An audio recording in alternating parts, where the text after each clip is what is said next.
Netflix, you don't need cable. Hop on YouTube, welcome to the hood table, where we chop up local and global events vocally.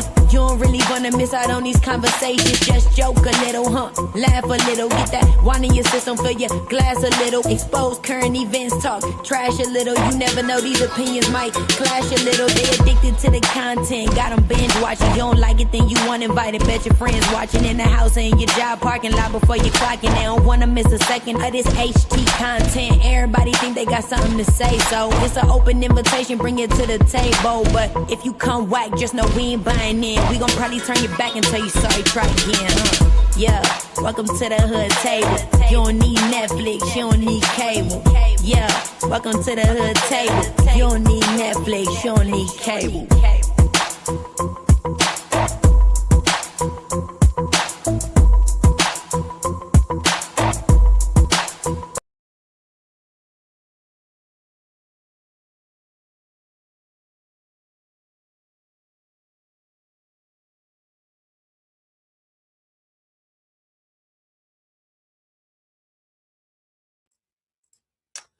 Hey, what's up, everybody? Come on in, come on in, come on in. What's up? How y'all doing? Welcome back for another segment of From the Block to the Hood Table. What up, Riggs? How you doing, my favorite co-host? What's going on? I'm trying to recover real quick. Okay, go ahead. Take your time. Take your time. What up? How you doing, Tay Baby? What's up, Sincere? What's up, Mel? What's up? Come on in. You said two of your faves. I know that's right. You are fave too, huh? But yes, come on in, everybody. Make sure you like and share the video, please, and thank you very much. We have a good show for you guys tonight. We're going to be discussing some trending news. And Sincere, you in the right chat? We're going to be discussing some trending news. And we got a special guest, by the way. Well, a special guest, but also a well-known name over here in the B sector and also in the hood table, nation hood part of our hoodies. But Sislo is going to be joining us pretty soon. I'm texting her right now to tell her to give us like 5 minutes so we can do like our introductions and stuff. Okay, hold on. Hit link in about 5 minutes. Okay. So, but what's up, Richard Riggs? How you doing? This light is bright as hell. I'm good, man. I'm chilling. It's a little hot, getting a reminder that summer's on the way out here. I told you the other day, send me some of that warm weather, because right now it is literally like 11 degrees here. We had a blizzard the other day, but by Friday it's supposed to be 82 degrees. So I am looking forward to that. But yeah, that's what's up. Really cold. It is really, really cold. You said you got snow in Alabama, not Bama.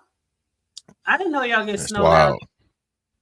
That is crazy. Well, how you been? How was your weekend? It was good, man. I was chilling, ate real good. You know what I'm saying? Had some good ass barbecue and shit yesterday and today, because the leftovers and shit.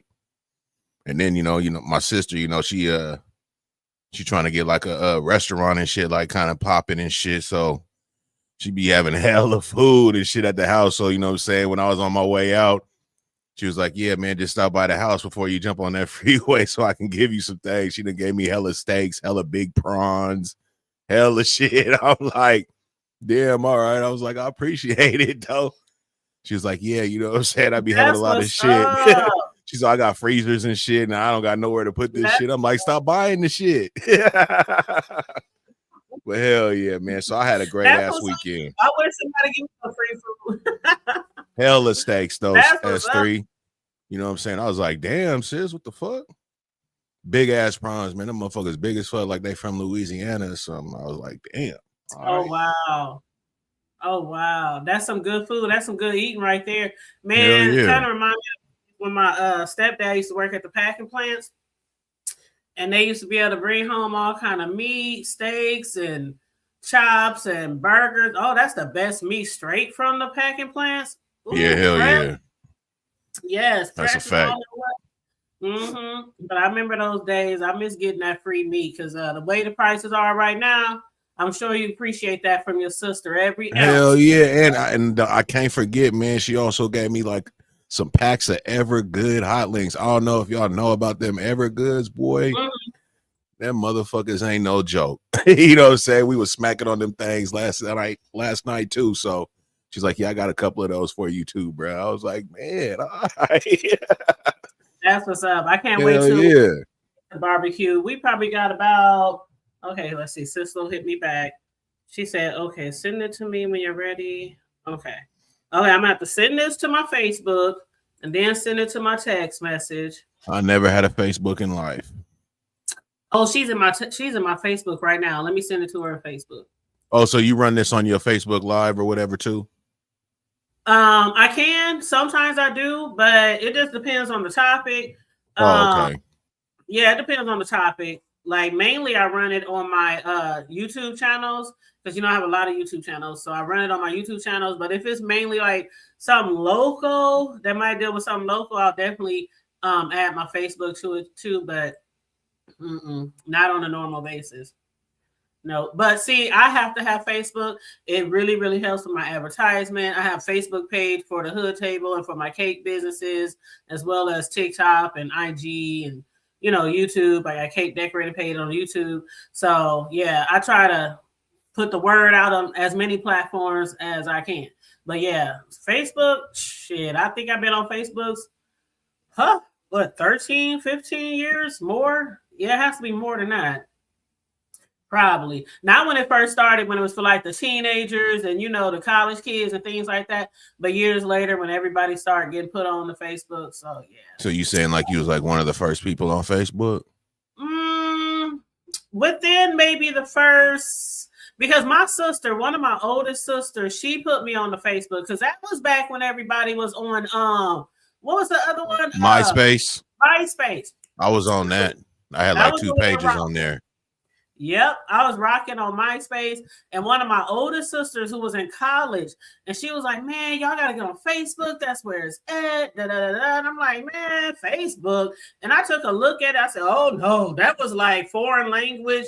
I mean, the way the page was set up and everything, it was so different than MySpace." I was like, "Oh no, that ain't for me." But then more and more and more people started joining Facebook, and so as soon as I joined it, it was like I was getting hundreds and hundreds of friend requests from all my friends in school. People I ain't seen since like grade school, and it was really, really cool. So I've always enjoyed Facebook, but you got to be careful because there can be a lot of drama on Facebook too. But yeah, I try to stay in my own lane and mostly advertise and maybe click or like a post here or there. But that's how I get a lot of my business too, from Facebook.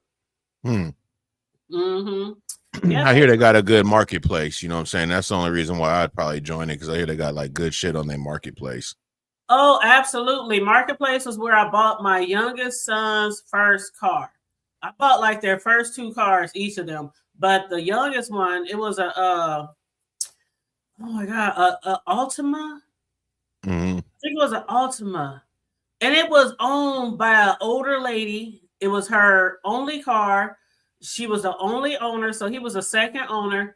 It had good mileage. The car ran like a kitten. I mean, and I had my uncles check it out and stuff before we bought it because it was on, MySpace, and we were paying cash. So I was like, man, he loved that car. But then he had it for almost not even a year, and then some lady totaled it out by running a stop sign, and that just broke my son because that was his first car. That was his baby. He had it tricked out, lights all on the inside. I mean, hell yeah, he put all kind of shit to that car. And he was fast and furious in that motherfucker. He was, oh my god, he was so broken when he got that car. And I was like, well, I don't know what to tell you, son. I didn't have 3 cars total out, 7 car wrecks. None of them my fault. It'll happen. So you kind of dangerous behind the wheel then, lightweight. It's not me. Okay. I'm just making sure. What I can say is that I was not a defensive driver as a younger adult. I was not. I didn't really understand defensive driving until years later as I got older. And so what I did was I taught my children the defensive driving skills too. They still done got hit by people, you know what I'm saying? But before, I would like not pay attention. As soon as the light turned green, you know, get to the stop sign. Nobody there, boom. You know, I didn't take that defensive driving seriously. So a lot of stuff in hindsight, I could have probably prevented if I had took, you know, defensive driving seriously. But it's been Riggs. When I tell you, it's been, my oldest son is 25. My youngest son is 25. So it's probably been about 23 years since I've been in rep. It's been a long time. So you saying when you got that car, it ran like a kitten? Yes. How do kittens run? You know how it purr. You know it's real. Like, oh, okay. I was just trying to make sure everybody understood that.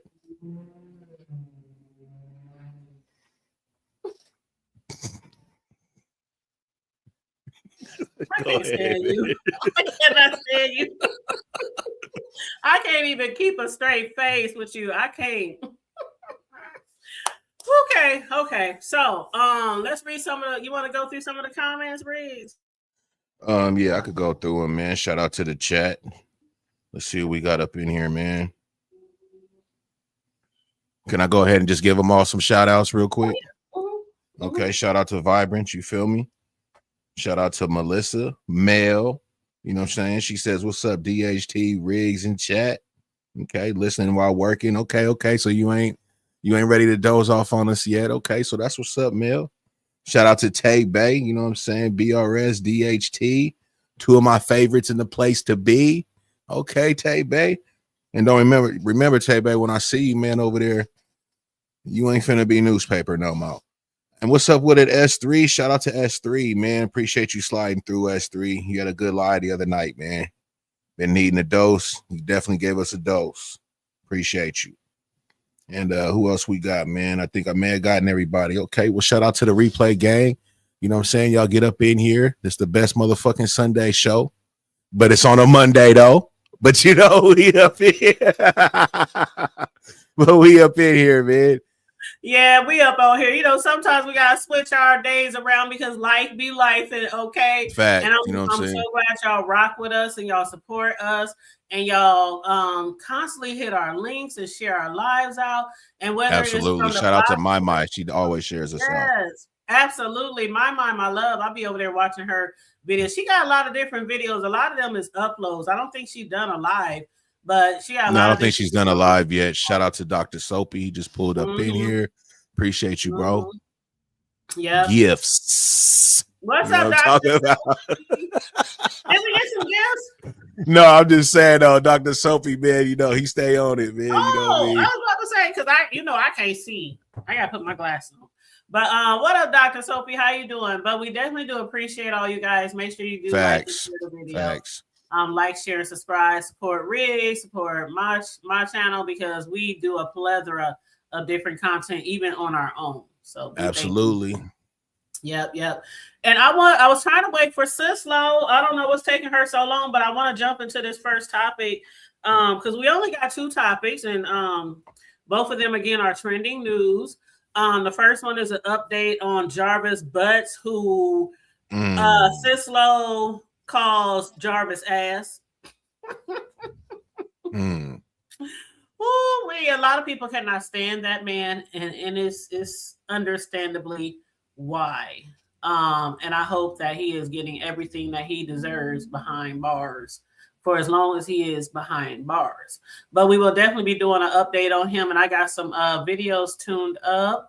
I had saw something too before I put this video up, Riz. I had saw you had made a post about some new music on the horizon. Oh man, you already know, man. Yeah, you already know. Yep, Charlie hooking us up with some new songs, y'all. So tonight might be the last night y'all hear the old song. I'm just saying, man, and I love, you know what I'm saying, the original, but I don't know, Charlie kind of did her thizzle on these motherfucking tracks, man. I mean, I liked a few of them. They can set a different mood, you know, like I told you, Hood Table, depending on how we discuss shit. But Charlie, you a bad mother. Shut your mouth. You know what I'm saying? You did your thing, man, for sure. I appreciate you. Charlie is doing her thizzle. I just told HT we got to get some cool visuals for it. You know what I'm saying? and then we can go ahead and drop that thing because the production is tight. We just need like a cool ass fucking visual to just, you know, be like the, you know, the topping on the cake or whatever, however you want to put it, man, the icing on the cake, you know what I'm saying? So y'all gonna like, I think y'all gonna like them, man. We're gonna have a couple of them, you know what I'm saying, throughout when we do our thing, period. You know what I'm saying? I told HT I like, you know, a good solid 3. That's gotta definitely be. And she made like a few of her own, you know what I'm saying? So we definitely gonna have some shit for y'all, man. So just stay tuned. Yeah, the ones that you like, I pretty much like as well, because I listened to them probably I went through the list maybe 3 times and was going through them. Some of them sounded kind of similar though. So I chose like one that like kind of had a slow beat and a couple that had a little upbeat and kind of hip hoppity. And Charlie did her thing. It's a lot of them. I think we had 10 to choose from or something like that. So Yeah, I like 3 of them. So I gave her the 3 that we chose, and she's gonna do visuals to them, videos to them, and she'll probably do like the same visual to make it simple, and then just lay a song on each one. You know what I mean? However she want to do it. Yeah, however she want to do it. Yep. There go my homegirl, my sister from another mister. What That's up, what we yo? are. Her mic is pretty loud. S3, that's what we definitely gonna do. We're gonna definitely rotate through them for sure. What's up with it, sis Slow? Yeah, I was. Hey, Yeah, baby, I was it's yelling. still I'm kind of so loud. sorry. No, but it's still. How do you hear it? Hood Table. Maybe I just got my headphones. Hold on, Probably it's too not high. because you got on headphones, but I can turn her mic down. Well, let's just ask the chat because I don't want to. You know, I want to make sure we good. Is everything? Is everything good audio wise in the chat? You got a what, sis Slow? I got a natural microphone. Hey, well, that motherfucker micing. Hey, that thing micing. I might need to ask you where you got that thing. You know what I'm saying? Oh, that's I was funny. born. In case I may need to cuss I was born with it. No, I'm just kidding. She said she was born with it. But that's funny, Richard. I was just telling Sislo the other day that about the mic that you was sending me that you sent me the information to. We was just talking about microphones. But you said I think that was today. Yeah, it may need to be EQ'd or something. You might be right, S3. You might be right. Let me try to turn. Let's see if I can adjust it. Okay, speak now, sis. Or forever hold my peace. Is that better? Definitely a lot better. Yeah. Okay. All right. Sounds nice. Check 1. My mic sounds nice. Check 2. My mic. Is that better? Yes. You said especially if y'all are cutting each other off. Oh man. Okay, so just do a couple of more taps then to lower it, HT, on her mic. Okay. Oh, they said that sounds better in the chat, but no, it does sound a lot better. Okay. Let's see. Okay. I'm sorry, I came in with a bang. Nah, you good, sis. You're supposed to have your presence felt. You feel me? She just came in kicking the dough in. What up, but y'all looking good. You said it's a little loud. Y'all messed You guys are looking good up there. Thank you. We appreciate you. We appreciate you. All right. Well, we're gonna get right into this, y'all. I'm gonna bring this video up. It's actually 2 videos, but I'll probably bring one up and then we'll talk, and then I'll bring the second one up a little bit later, and then we'll talk. And the reason why you guys, because usually you guys, we don't have like guests routinely on our show, but my sister Sislo, she is like from the area where this story derived from. So, she's been having a lot of input on this situation. Both she and I have been covering this for quite some time. So that's why, I asked her, could she grace our platform tonight to discuss this first part of the show with us. And if she wants to stick around, she can, or she can, bounce after we discuss this subject. It's up to her. But let me go ahead and go on mute so I can add this video to the screen. But yes, you guys, please make sure you coming on in and liking and sharing the video, please, and thank you. And here we go.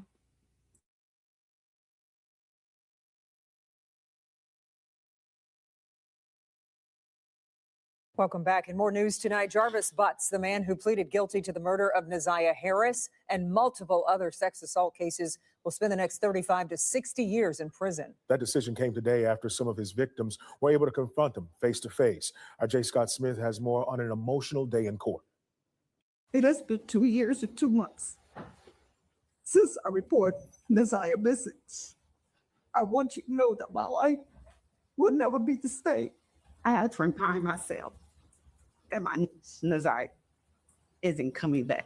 I hope that every victim and my niece and nephews can heal. Jarvis Butts sat stoically in a green jumpsuit, a mask covering his face, his arms and legs shackled as one by one women spoke of the impact the 43-year-old child predator has had on their lives. Butts will spend the next 35 to 60 years in prison for killing 13-year-old Neziah Harris, bringing it into years of terrorizing young girls. A number of people were ejected after an argument broke out. Harris's grandmother, Annette Harris, her aunt, Marquita Harris, along with Butts' sister, Tijuana, as well as some of Butts' previous victims, all giving powerful impact statements. My brother knows that I've been victim of sexual assault, and he knows the pain that it caused. I can't understand why he would want to cause that to an innocent child. Butts sat silently, saying nothing when given a chance to speak at the end. Butts and Harris knew each other because he was the father of her cousins. She disappeared on January 9, 2024 when she didn't return home from school. Butts, whose criminal history goes back to 1997, had a history of targeting and befriending women, then getting close to them before eventually grooming and sexually abusing their daughters. And it appears that all that may have finally ended with him being let out of that courtroom in shackles. I hate you. I wish nothing but the worst for you. I despise you. Each of the powerful voices that spoke during the sentencing hearing today expressed one clear theme: that a man like Jarvis Butts does not need to see the streets again. And thanks to this plea deal, he very likely will not. Outside of the Criminal Justice Center in Detroit, I'm J. Scott Smith.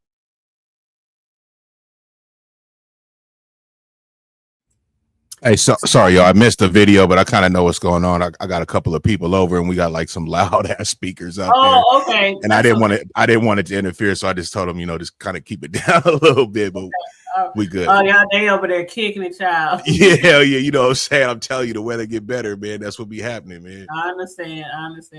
Well, that was one of the clips that I wanted to show you, which basically covered the sentencing.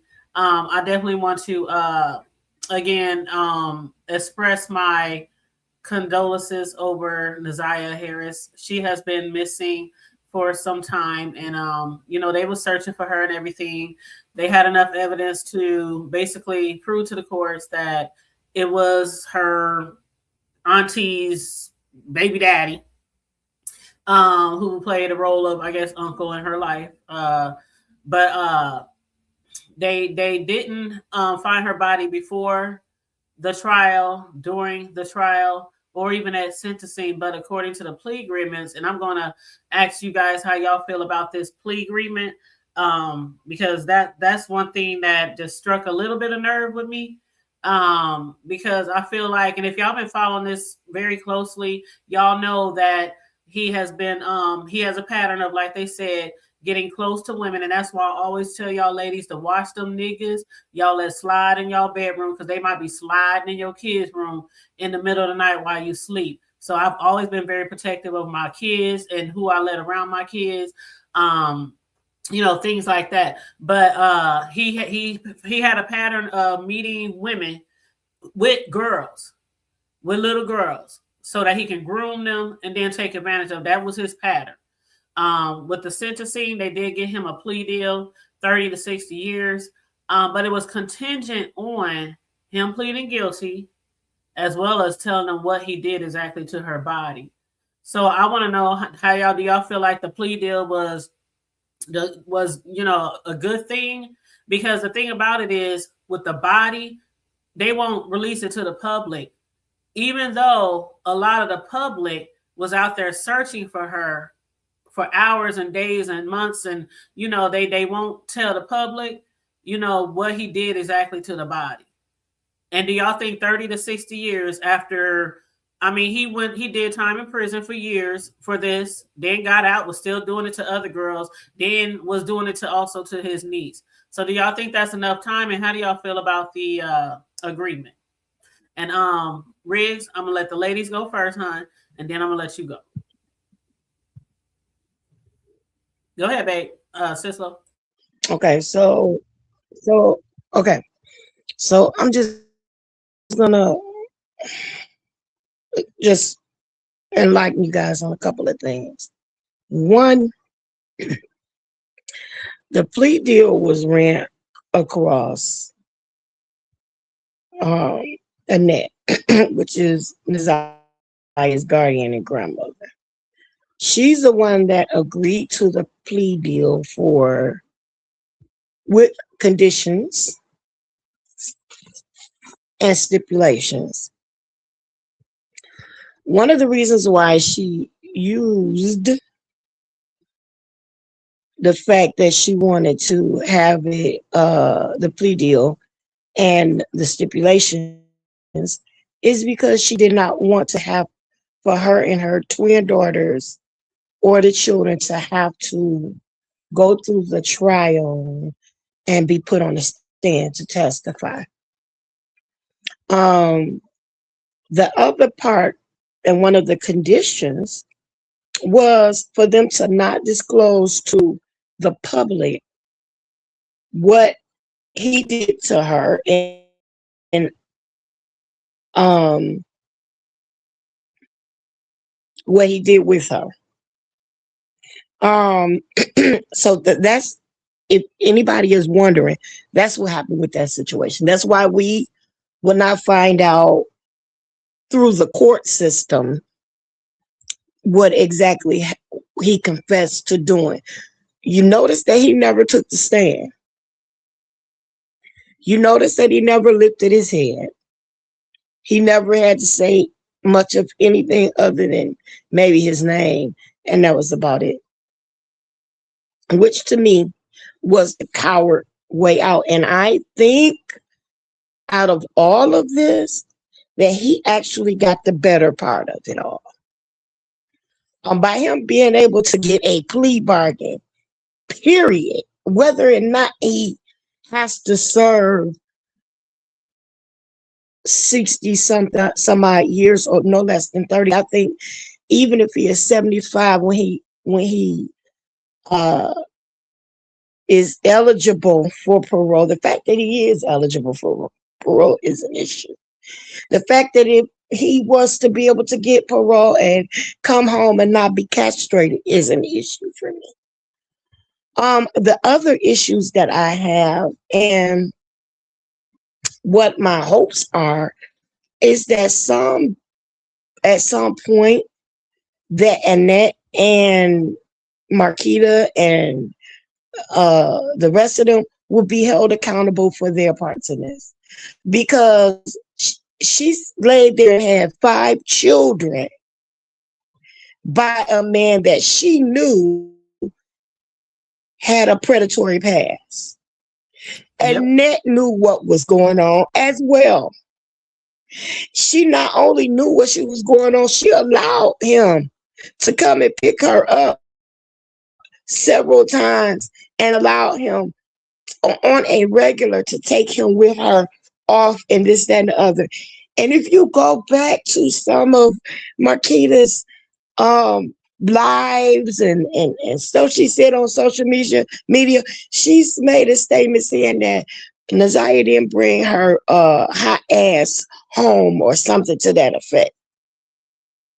She was in the beginning blaming this child for what happened, even though she knew what was going on. And so now for her to say that she hates this man is a lie, because she was still in communication with this dude while this child was missing that year before, and some change before they finally locked his tail up for it. She was still in communication. Another thing that you all may not know is that she and her sister were having intimacies with this man as well as her current man.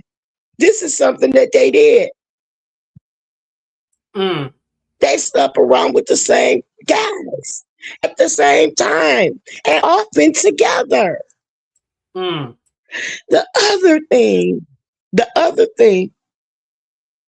is the fact that this girl, even after this child came up missing, after he was arrested, and this, that, and the other, knew that that baby was impregnated by him. They knew that he had been messing with them, and the baby that got up and gave an impact statement was his daughter by her. He groomed and touched his own child. Yep. So you tell me, why would not the prosecutors or anybody else? I hope they got something brewing. I hope they have something brewing, and I hope the reason why they agreed to those stipulations is because that at some point it will not be cause injury to a case that they may bring forth to them. Because if nothing else but child negligence and accessory after the fact, during the fact, or whatever the case may be, these women need to be held accountable. I agree. And lastly, Annette's impact statement had nothing to do with Naziah. It had everything to do with what she happened to her. I can't go home. I can't. People around by my house. Somebody created a GoFundMe without my permission. That was not an impact statement, Alpha. You didn't look at me in his eyes and say, I trusted you. And look what you did. Everything she had to do was indirectly involving Naziah and directly involving her. And that's yeah, Marquita getting up there talking about, I hate you. That was her mother. That was her Naziah's grandmother. Maternal. Yeah. Okay. And the twins. No, that was her mom's mama. The one who had custody of Naziah. That was Naziah's grandmother. Yeah, maternal grandmother. Yeah. Exactly. So for her to get up there and say all of that bull crap is nothingness to me. Those empty tears, which is why they had that big brawl thing in the courtroom, is because somebody called her out and said, girl, bye. You sit up here crying crocodile tears when you ain't do nothing about that child and you knew what was going on with her. You didn't care. The fact that she had locks on the refrigerator wasn't fair, feeding the kids and all the other neglect they were going through, she didn't care about that baby.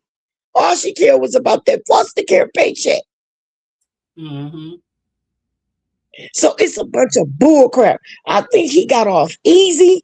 I think indirectly they were still trying to protect him, and I think that witness impact statement was a bunch of bull crap for TV, because they want people to leave them alone to make them think that they're really grieving.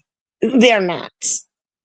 They're absolutely not grieving, and they need to be held accountable. And I pray that Kim Worthy, being the prosecutor, Wayne County prosecutor that I know she's been over these last 20 some odd years, got something under her sleeve. I really do. It angers me. It angers me because what type of message does it send to the other predators out there? How much can you get away with before nothing is done? Mm-hmm. People could have been looking for their baby's remains way before time, Mother Nature, everything else done what is done to her remains. It's not fair. And she has no, only reason why they kept that under wraps is for their own benefit. For their own benefit. One woman. So they don't have to get on the stand. So they don't have to, So they don't have to go through this about Nasiah.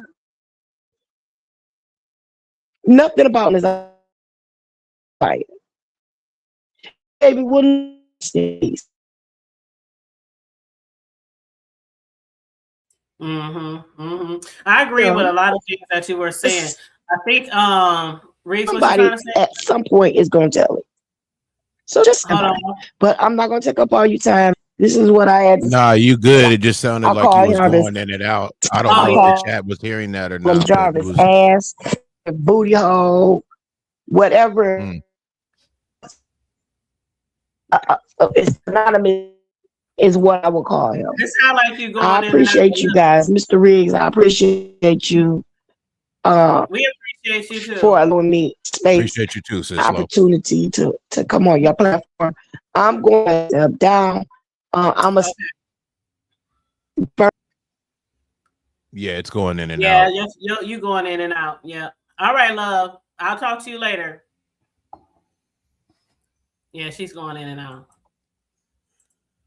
Shout out to the chat, I'm man. gonna I kick see her my down. Hey, my slid my through. Somebody else I think slid through. room shaker. Room shaker. Shout out to RS, man. Appreciate you, RS. Yeah.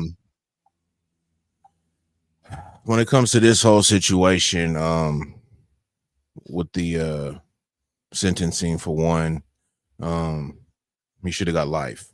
The 30 to 60 thing, that's not cutting it with me. When I first read that, I already knew what I was gonna read going forward. It was gonna be some bullshit. With the with the women, you know what I'm saying? Basically, you know what I'm saying, just trying to hold the information from the people because they know they look bad.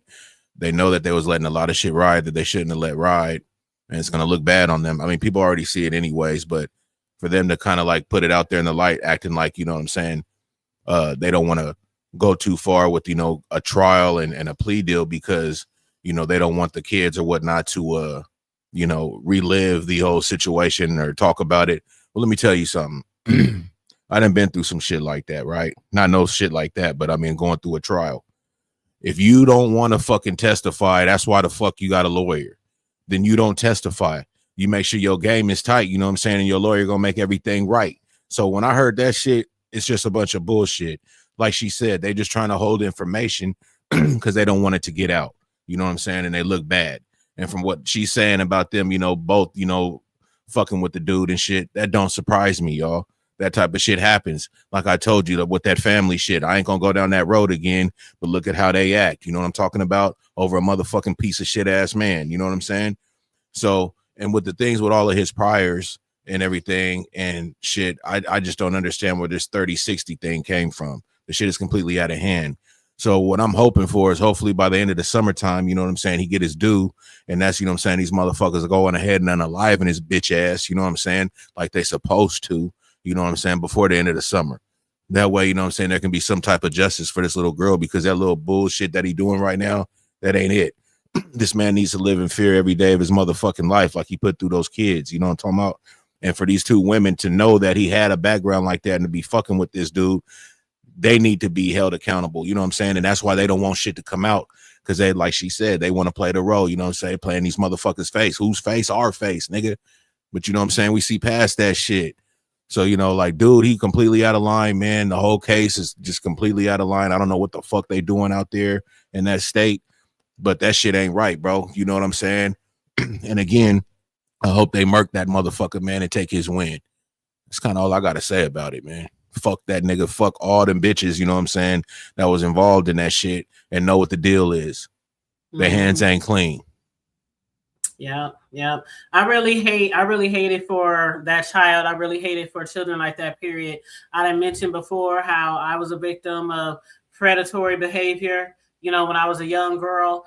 And I know what it's like. I know what it's like to have some people believe you, some people question you, and some people even blame you. Like blame you.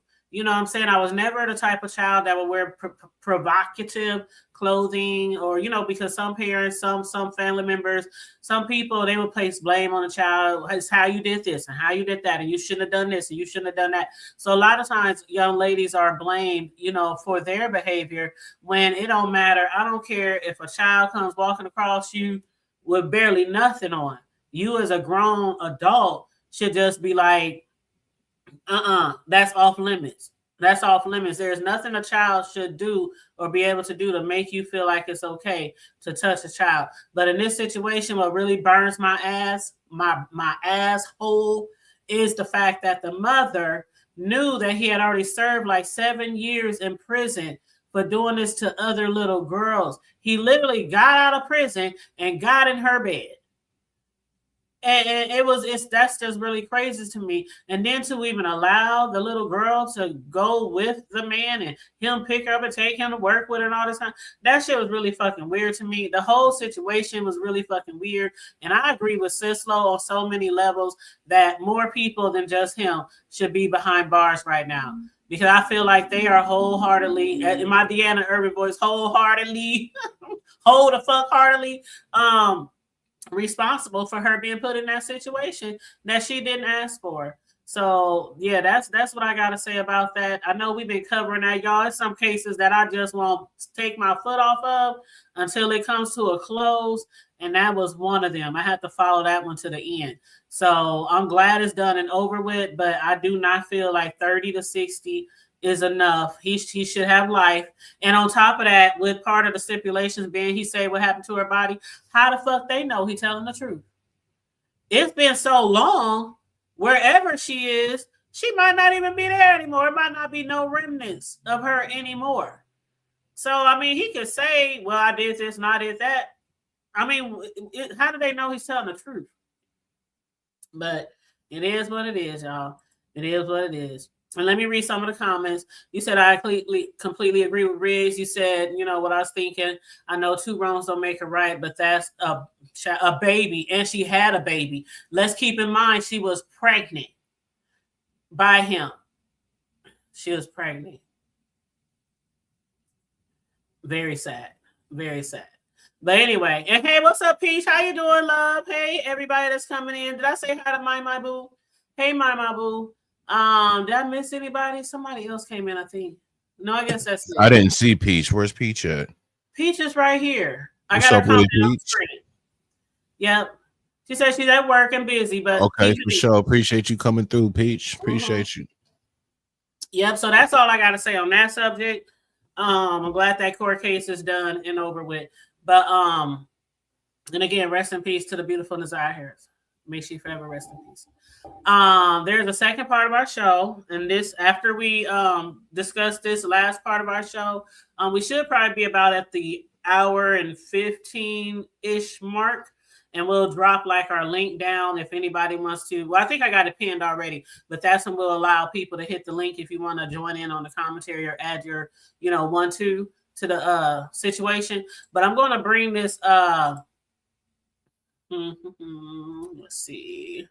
I'm going to bring this video up. The next situation that we're going to be talking about is a story that has been trending since 2021 regarding a case in North Las Vegas where they had to pay $1.2 million settlement to a deaf mother for a civil rights lawsuit. And the woman was pulled over along with her 2 twin daughters, who I think was 7 years old. It was a black lady. She's deaf.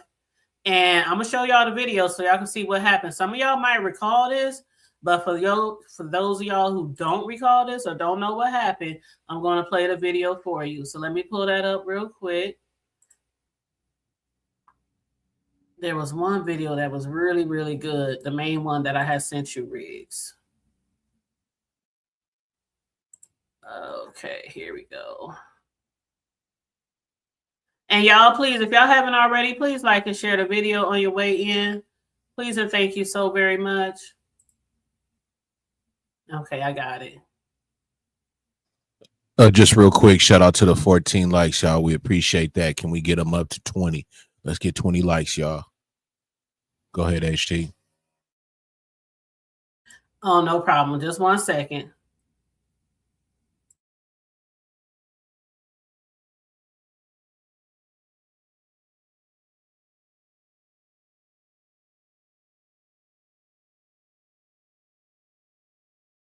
Sorry, I just got to make sure. I'm just going to play one video. I did send you several just because I wanted to make sure you saw, several different opinions or different, stories on it. But there's one in particular that I really want to show. The one from the beginning when she first got pulled over, and it's pulling up right now. Yeah, do you This think? is like the best one. But I hate they be having these commercials. I hate that shit too, man. You just got to be quick, draw McGraw. You know what I'm saying? When you see it, as soon as that little thing say skip, bam, hit that motherfucker.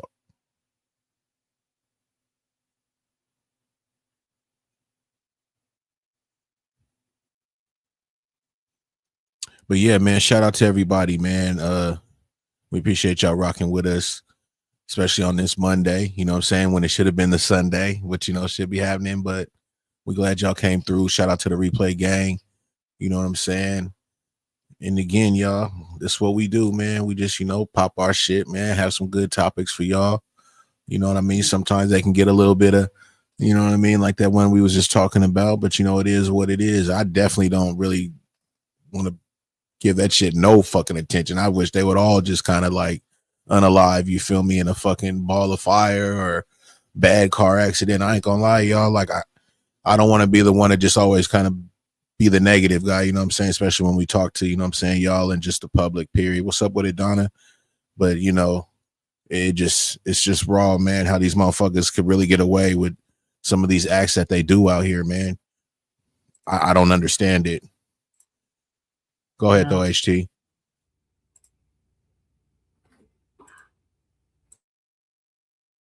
Okay, I got it. Okay, I'm going to go on mute.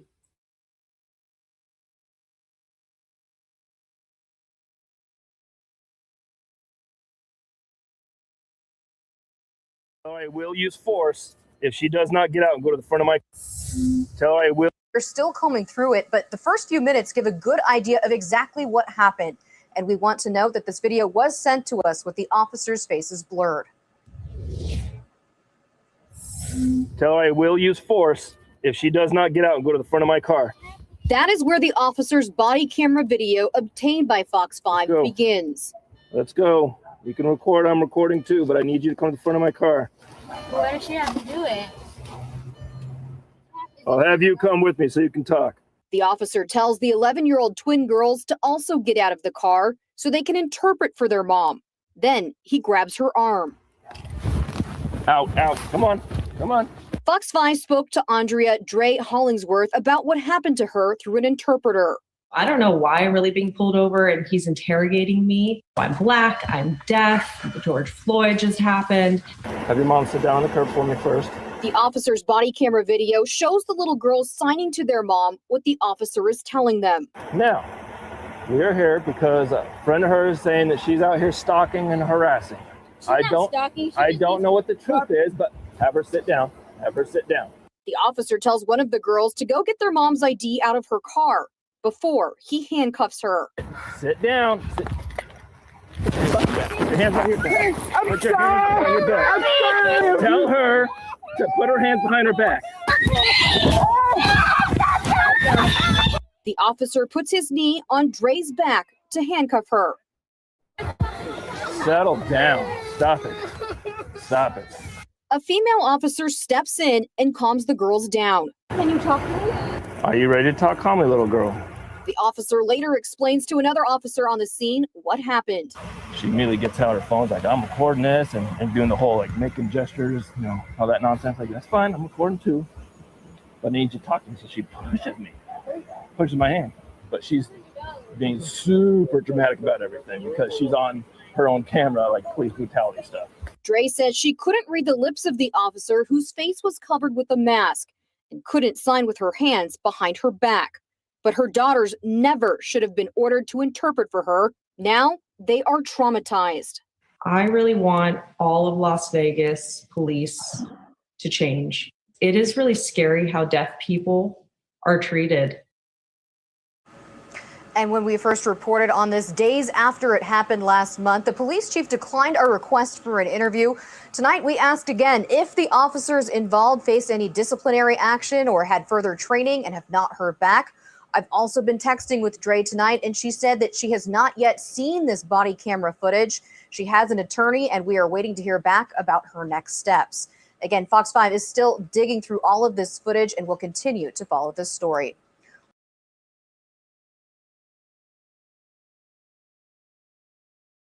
Child, that was really hard to watch, Riggs. That was really hard to watch. Yeah, he lied, Peach. He said she pushed me, or she shoved me, or some shit. He said she was like, when he was trying to get her out of the car, she was on her phone, Riggs. I don't know if you saw that part in the chat.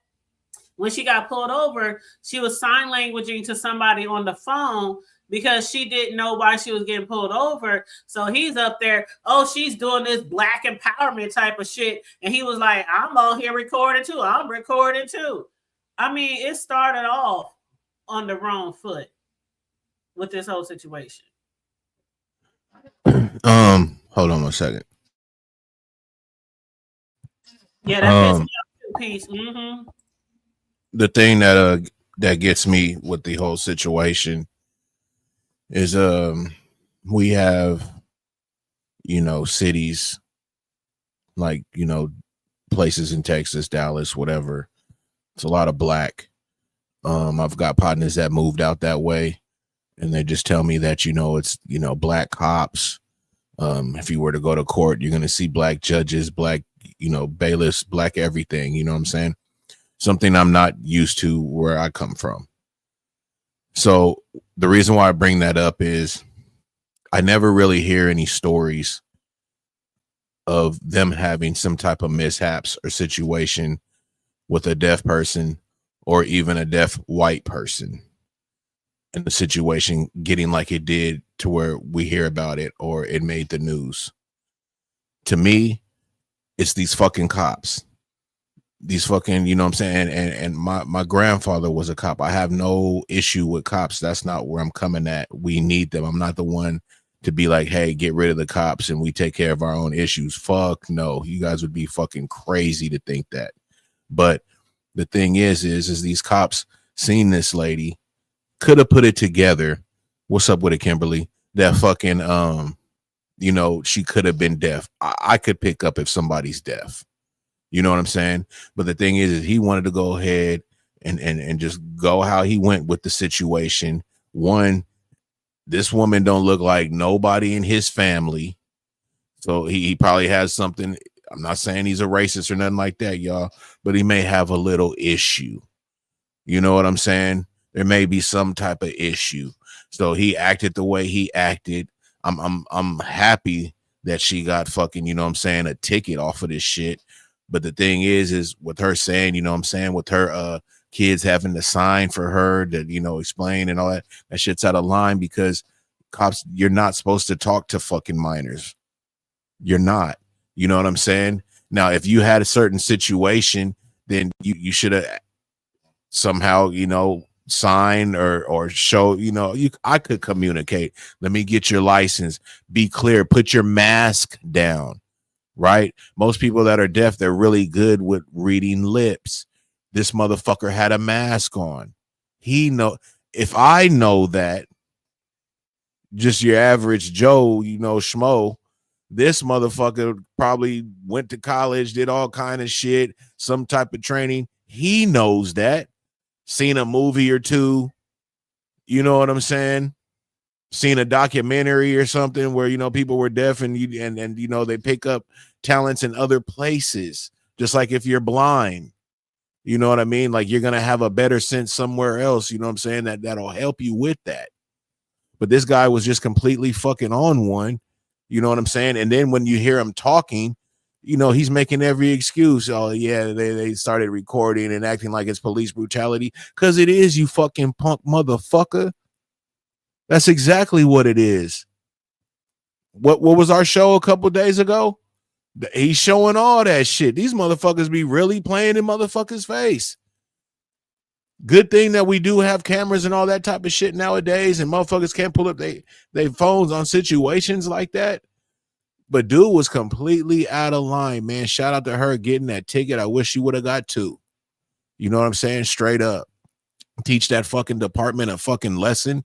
Hit them in their pockets. Let them respect you. Pull up and, you know what I'm saying, a brand new Escalade or something on their bitch ass. You know what I'm saying? So every time they see you, they know what the fuck it is. And I bet you they won't have that motherfucking mistake again.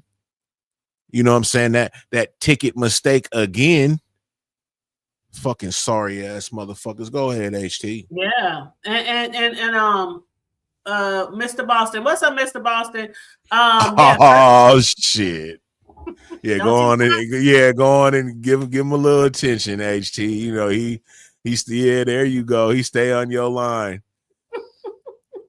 No, but for real. He asked, why was she pulled over? She was pulled over because of a harassment complaint against her earlier that day. She had got into it with, I think, her partner or somebody, significant other, and it was a harassment complaint. But when she was pulled over, first, like Red said, and like you heard on the story, children are not supposed to be used in that situation for somebody getting arrested or, you know, things like that. And with the ADA, you know, for people who have disabilities, they're definitely not supposed to be used to interpret for a person who's deaf or you're deaf, dumb, mute, you know, whatever. So they were out of line on both of that. It did say that police officers are trained to deal with deaf people, but this guy from the jump, and when Pete said, or was it? Yeah, Pete said Black empowerment. Like, what the fuck does that mean? Exactly. They was like, oh, she was on some Black Lives Matter. She was on some Black empowerment. How the fuck they know what she was on if she can't even speak? And she couldn't even understand them. Like, you watched the beginning of the video, she's been pulled over in her car. She's on her phone. She's trying to, whoever she's talking to must understand sign language because she's signing to them, telling her she's getting pulled over. And then while she's trying to understand what they're saying, first of all, if you're trained on the dealing with the deaf, why did you leave your mask on? Because she obviously couldn't tell what you were saying. She was doing this, like, pull your mask down, pull your mask Yeah, down. he knew that, HT. Yeah. He knew that. He knew all of that. And he's trying to put jackets on this lady, except for the deaf jacket that she is. Right. Now she's Black Lives Matter. She's all this. She's fucking all these other things underneath the sun, except for what she is, which is a deaf woman that really can't communicate with you. You're not making things any easier. You want to put your hands all over her and fucking in front of her kids and see. And that's the thing too, HT. Like, we all human at the end of the day. Where's your fucking empathy or anything for anybody, especially with their kids, bro? You can't tone your fucking gangster down when you see that there's kids around. Like, it's crazy, bro. Like, the way motherfuckers act nowadays, I really don't understand it. I really appreciate, you know, how I was brought up, you feel me, and the values and morals that I have, because like some of these motherfuckers, man, I really don't understand it. I could be disgusted, man, but I can tone down the gangster, man, especially if you got your kids or something around.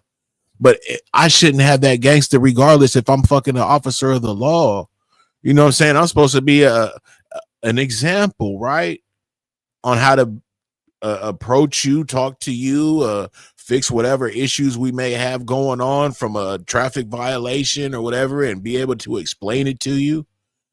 You know what I'm talking about? And I just think, I could be wrong, man, but I just think, you know what I'm saying, if this woman wasn't fucking black or anything and was fucking maybe a white woman, somebody that looked like somebody in his family, it would have fucking been a different outcome. I don't think he would have been putting his hands all on her and all kind of shit like that. I just don't, y'all. I could be wrong.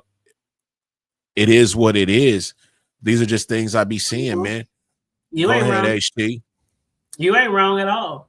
You ain't wrong. That whole entire situation, they were like, sit there, have a seat, little Cindy, little Julie, have a seat. We're gonna work with your mother. Don't worry about it. Everything's gonna be okay. It would have been one of those type of situations. But like she said, when she was signing to the reporter, or the news people, George Floyd had just happened. Everybody was scared of cops around that time. Now imagine you can't speak, can't talk, can't defend yourselves, and you have 2 little children, I would have been horrified getting pulled over. You can't explain nothing. They don't know sign language, more likely than not. It absolutely was from the very beginning. Oh, she was up there black. I think he used that for an excuse after the situation went viral. Oh, well, she was on that Black Lives Matter and she didn't want to do this and she didn't want to listen and she didn't want to do this. And he was literally asking her daughters or telling her daughters, tell your mother to do this. And why is she doing this? Why is she acting like that? Tell her if she keep acting like how you gonna tell he's playing dumb. A grown up. That's fucked up. He's out here playing dumb. And like somebody asked in the chat, right? I think it was Peach. Why do they have his face blurred? Right. Because he's a fucking cop, man. And they're protecting his bitch ass so he can't be encountered by the public, you know, out there and about whatever he's doing. And people be like, oh, that's the motherfucker that will do it. This is what they do, y'all. They know he's wrong. Because why he's already got a mask on. But why else would they do all that shit? You know what I'm saying? There's a reason for everything, y'all. There really is, man. People just don't do shit just to do it. They're playing in your face. You know what I'm saying? We gonna blur this motherfucker out, man. He's still on duty. He's not fired. That's a very good indication. He's not fired. You know, he may have had a little leave, probably a paid leave. But you know what I'm saying? He'll be back. And, you know, we got to make sure he's safe and his family isn't targeted like he targeted that lady. Right. See, it's like, so you could target people, right? Because you have this uniform on and this badge. But, oh, when shit goes wrong and you're in the wrong, we got to protect you. You guys are supposed to serve and protect us, bro. Ain't that what it's supposed to be about? Yep. It's crazy. It's that power, man. Almost like the power of these mod sticks and these motherfuckers in these YouTube streets. But go ahead, HT. Yep, you're right, Mr. Boss. A knee to the back of the neck is real bad, real bad. You said Kimberly. Hey, Kimberly Boo. How you On a doing? woman at that, though, HT. Don't forget that. It's a man. And again, if she would have been a woman that looked like somebody, a part of his family, it wouldn't have went down like that. Absolutely not. Go ahead. It wouldn't have. Kimberly said disability sensitivity education by law enforcement is definitely. But see, that's the thing, Kimberly. Why do we always gotta wait till something happen? Like with George Floyd, why do we gotta wait for shit like that to happen for certain classes? Like these motherfuckers should be taught. It's so many different type of people. It's the handicap. It's people who mentally challenged. It's people who are deaf, who can't see, who can't hear. Just imagine what would happen if she couldn't even hear. Well, she wouldn't be driving in that case. But what she could have been a passenger. She could have been a passenger in the car and couldn't hear. You know, just imagine being put in those situations. And then your children are there crying hysterically. He was so insensitive. Them the kind of motherfuckers who need to be fired and never allowed into law enforcement again. But you know what usually happens?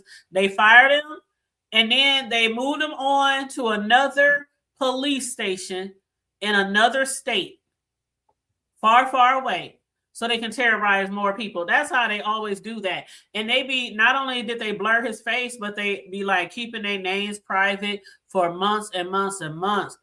And then after being harassed by, you know, the public and social media and news report people, then they want to finally put their names out. But yeah, it was fucked up. But yeah, she was basically pulled over because somebody had said that they were being harassed by her, and that's why she was pulled over. But just recently, like a month or so ago, a few months ago, she was granted $1.2 million by the city of Las Vegas.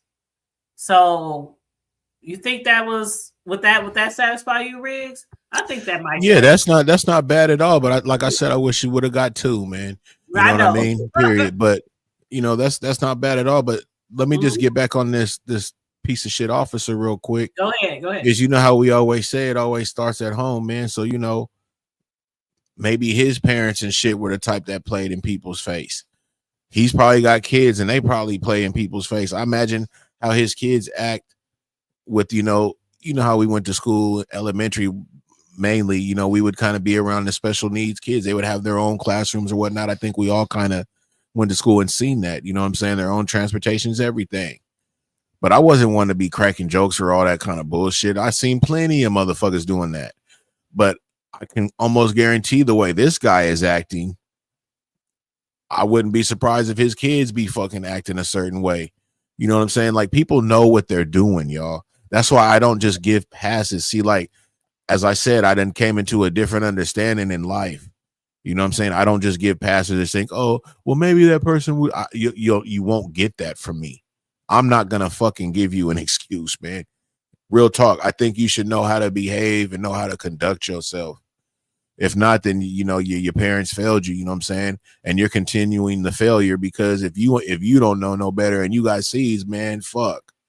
The buck's got to stop somewhere. Real talk. Yeah. And I don't speak like I'm trying to be like perfect or anything, but it's just common sense, y'all. You know, I think we all know how to treat people. You know what I'm saying? I think we all know how to treat people with respect and all that type of shit.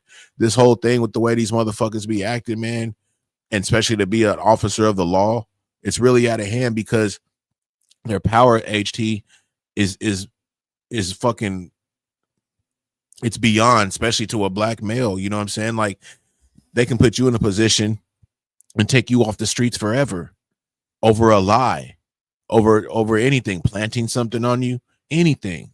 And they do it all the time. They do it all the time, y'all. And I'm not just saying this just to be saying it and to put some type of jacket on these police. Like I said, I'm for the police, man.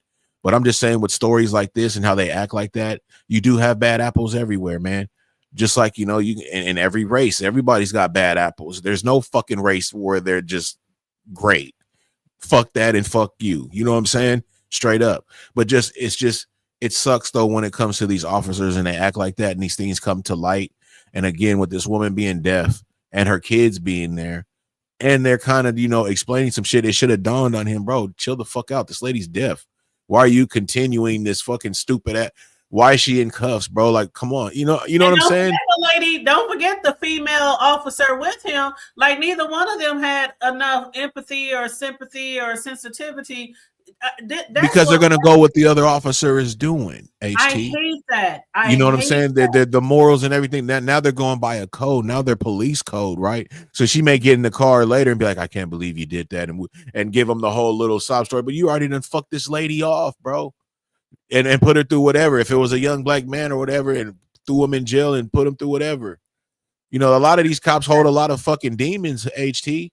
A lot of these cops be taking their own selves out because of shit that they done been through or shit they keep in secret or whatnot. And it's hard.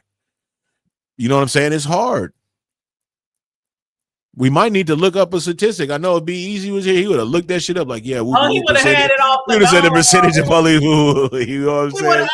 My nigga would have been on that shit. You feel me? Shout out to be easy, but that's just real shit, y'all. That's real shit. But I'm done with it. Go ahead, HT. Yep, and you're right, Kimberly. Kimberly said, you can tell definitely that was biased. Yeah, with the way he handled the entire situation, absolutely. And Mr. Boston said no home training, absolutely. You know what? I grew up in a time where, Riz, you said you didn't like talk about, you know, but I did grow. I wasn't one of them. I'm honest. I'm being real honest here. I would pick on people who picked on me, but I always felt sorry for people because I was in the same boat growing up. You know what I mean? Like poor, not well off, on system handouts. I was in that category. So when I raised my boys, I raised them along the same standards. You see somebody being picked on, you help them. You be their friend. You be that one. And they've been picked on too before, so they know how it is to be picked on. But I am so firm on that. I don't care. They could be siblings. It can be siblings. I used to tell my youngest son, if that nigga ever fuck with you when I ain't around, or he ever, and that's his older brother. Okay. And then I would tell him too, if that, like, no, I didn't allow no fighting. I didn't allow none of that bullshit, because also one thing that happened when I was growing up is we were allowed to fight each other. Like, go out of the house, go out in the street, fight each other. You know, woo, woo, woo. I was raised in the era where once I got my children, I raised them in the era was you fight together out there, not against each other. So I didn't allow that teasing and none of that bullshit. This shit right here, even with the female officer, it's all about home training. That's where it starts. A lot of these police officers are in the field because of how they were raised and what they were taught. so that they can bring that shit out there on the streets, so they could do something with the evil ways that they were taught, and then get away with it because they know they can get away with it. That's facts. That's all facts, right, my boo? All facts. And you said, why didn't the female? Thank you. As a female, I don't know. Even women who don't have children have like that motherly, part of them, that comforting. Most women have that. When I see a child hurt or see a child cry, I'm like, I don't know. I'm just that person. I don't like to see who was I fucking talking to about something like this the other day? I don't like seeing people hurt, sad, crying. It just breaks my heart to see people abused, things like that. I would have been like grabbing those little girls. I don't know. I don't get it. I don't let motherfuckers that I fuck with do fuck shit and I don't check them. You know how people say, Riggs, if you really friends with somebody, then they wouldn't get upset if you was to check them on their bullshit. Because if you really friends, your friends gonna listen to you. As long as it's always a way where you present your, what I'm saying, how you bring your how you present the conversation. How you present your argument, but that's a fact. Argument, but that's a fact. If you got a friend and when you tell them that they in the wrong and they don't want to have shit to do with you or they want to argue and fight, then that's not real friendship. Well, you got to have a solid circle, HT. If you're dealing with a gang of fucking, motherfuckers, you're not gonna be strong. You're not, because you're dealing with people that are gonna go with your bullshit. They're never gonna call you out on shit. They're probably doing stupid shit. You probably don't call them out on shit. You guys are all just on fuck shit. You guys, whatever brings you guys together as friends is whatever, but as in like really being solid. And the thing is with my folks and shit, we keep it 100 with each other. Just like if you see me, Be Easy, and John and shit, like, what I'm saying, we can have a discussion or whatnot. And there's been a time when fucking, I'd have been like, hell nah, bro, that ain't even it. You know what I'm saying? This motherfucker's on whoop whoop and this, and it'd be like, nah, but it's whoopty whoop. And then, like, it'd just be like, nah, bro, you kind of bring out your points and all kind of shit. And then you guys end up coming to an understanding. But some people won't even do that. They'll just, oh yeah, you're right. Just the whole getting along when damn well they're not right. Or damn well you may have something to say about it. This is your partner. You shouldn't have to fucking be closed mouth. You know what I'm saying? Say what the fuck you gotta say, bro. You know what I'm saying? Like I don't want nobody that's around me, HT, and they don't never speak their mind on fucking nothing. You know what I'm saying? Like we ain't on YouTube, bro. Like it ain't like we like nigga, you know what I'm saying? Chop it up, my nigga, what's up with it? Especially if I'm talking to you about something. I look at it like this, right? If somebody's talking to you about something, they want your input on what they're talking about. It's not necessarily you the one to be like, oh, you should do it this way or do it the whoop, but they kind of want your input, man. Why else would a motherfucker be talking to you about it? You know what I'm saying?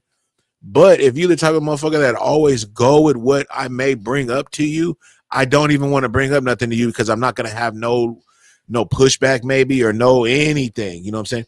Sometimes you may be on the same page as me, like, yeah, man, that would be whoop to whoop, and you'll give me some points on it. But if you ain't even doing that, bro, it's like, come on, man. And with that fucking lady as being the cop, and as Mel was asking why, you know what I'm saying, she ain't intervening. They're on a code, Mel. It's just like if you roll with a gang right on the streets, man, and these motherfuckers put in work, you know what I mean, and that it wasn't hit, bro. Like you was wrong, bro. Like you was working off emotion or whatever. You feel me? You're not going to say nothing at the time of the situation going down. You know what I'm saying? But afterwards, yeah, y'all may have some words, some DPs may go on, whatever. But at the time, you know what I mean? You're going with the flow. And that's why I said there's probably a lot of officers, man, that have been. I've seen one where the guy fucking, they was out there just finished with the fucking stop. There was about 5 officers, right? And there was a fucking baby fucking what was it? Like a baby rabbit or some shit. And they were like in Arizona, you know what I'm saying? It was nighttime. And the guy grabbed it and was showing all the other officers. And the one officer was like, man, let me see it. But he knew the officer was like a fucking joker, you know what I'm saying? Like an asshole. and he didn't want him to fucking do something and kill it. You know what I mean? So he's like, nah, bro, like this was act, you could pull this shit up, man. And fucking he ended up giving in, you know what I'm saying? Like, fucking man, here, man, but don't fucking hurt it. First thing the motherfucker did was chuck it, you know what I'm saying? Hella hard and kill it. You know what I'm saying? And they ended up getting the officer, to be honest with you. They ended up getting him because the dude filmed it. He had his body camera on because he had a feeling dude was going to do some stupid shit. And the other officers that were all chuckling and laughing, you know, they all got a little dose of some shit. But the thing is at the time, you know, these motherfuckers go with shit, bro. They go with it because they're under the code, the police code, period. That's exactly why that lady went with it. She knew this motherfucker was wrong. She could have been a wholesome motherfucking lady, you know what I'm saying? Just to keep it 100. I'm going to give that to her. She could have been wholesome and cool and would have never did no shit like that. But her partner's on that. You know what I'm saying? So she's just eating it. Look at that Rodney King thing that happened, man. They had that shit on film. And there was officers that didn't really partake in it. But they were standing there, though. There were some that were standing there watching the shit fucking go down. They weren't trying to stop it or anything. You feel me? Like, luckily that motherfucker that was in that apartment complex on the fucking second, third floor filmed all their ass. But I'm just saying they was under that code. Rodney, the perfect example, the Rodney King fucking beating. Go ahead, though, HT. Yep, you're absolutely right. And my mind said me too. That's when I was discussing about the friends and things. And what I was trying to say is, and I'm absolutely the same way, Mel. I'll ask my friends real quick, was I wrong? Was I? Yeah, T, you was wrong. You okay, all right. Let me go and fix this shit. Or no, you was right, sis. Yeah, I'm with that with my friends and my homegirls and my family. But what I brought that up because when you take it up another level into the police force, I mean, it's one thing to be able to check and be checked by your friends, but if you ain't on that type of wavelength and then you get a gun in your hand and a badge, you know, in a police car, you're gonna do the same fuck shit. So some of the shit that make those particular officers, and I want to say first of all, shout out to the ones who do step in. They step in defense of who's ever been pulled over or the victim or whatever person might be abused or whatever by the police. But shout out to those cops that do. They are few and far between, but shout out to the ones that do. Hopefully, you know, as the years come, more and more officers will be brave enough to do that, you know, instead of sticking with their brothers in blue. But yeah, they use some of the shit that they grown up with, the lack of home training or the type of training that they are that they ingest when they're growing up, especially like racism and things like that, and bullying and things like that. So this particular officer, he was straight on that harassment. She got pulled over for an alleged harassment, and he immediately started harassing her and bullying her, and not only bullying her, but bullying her children. I think what you said, Rex, too, probably would have been a little better, because you know why? Her children will forever be traumatized. They deserve like 500 themselves. You know what I'm saying? They deserve like 500 themselves. Maybe put it into some type of account until they turn 19 or 21 or something like that. But they deserve something themselves. So you're right, 1.2. They probably should have gave her a little bit more. But that is something. That is a start. And they did say that they are going to try to improve, you know, with the community and the way they deal with people, you know, are categorized as an ADA community or whatnot, because it has sparked broader discussions about the use of interpreters during police interactions. And then they did say that somebody said that also the inappropriateness of using minors as interpreters, a practice which may compromise the accuracy and sensitivity of communication. So they are definitely looking into, you know, different communication, different effective communication strategies when dealing with deaf individuals, emphasizing on things such as measures are essential for safeguarding civil rights. This was a big part of the case. Not that she is an ADA, you know, has a handicap or a disability, but also civil rights. This was totally out of pocket. out of pocket. So Well, I hope they do, improve, how they, deal with their relations with people that do have disabilities, because it was a pricey one for them. And I hope it's a wake-up call, and they know, hey, we fuck around like this again, man, this shit gonna cost us, you know what I'm saying? Especially maybe the same lawyer that may be watching their ass, you feel me? Like, oh, they did it again. Yeah. Hey, let's get them. They ain't learned their We're lesson. gonna get like 5 the next time. Exactly. And Mel, you might be right. You know how they come with the PR bullshit. They make it sound good. They want to grease you up, stuff like that. But I'm hoping that they will stick to that. And maybe this will bring a message across the whole United States. They want to grease you up. Yes.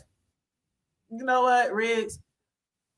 And you did a little wiggle with it, though. That was crazy. I don't know, man. I don't know. Where's Mr. Boston at, man? What's going on, Mr. Boston?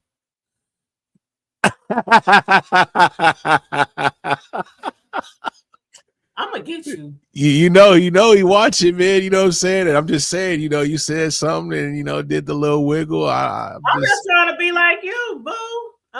He dropped that. Bam! What I tell you? What I tell you, man? Hey, shit. Shout out to Mr. Boston, man. I grow up, Reese. Where is Vibrant? Where is Vibrant? She was up in here, but Vibrant, she be everywhere, man. She be everywhere. That's a busy body, boy. I don't know how she do it, but if she was up in here, she knows exactly what I mean when I say I want to be like you when I grow up. I don't know why you bringing Vibrant in here. Vibrant be like, wait, on my helmet, man. Don't bring Vibrant up in here, man. Drop down. Vibrant, stay where you at, Vibrant. No need for you to drop down. Continue doing what you're doing around town. Know how Shaquille me, drop down, man. Drop down. Drop down, my, he a trip, right? There she go. Thank you. Oh, now what? Vibrant. Now what? I'm a flirt.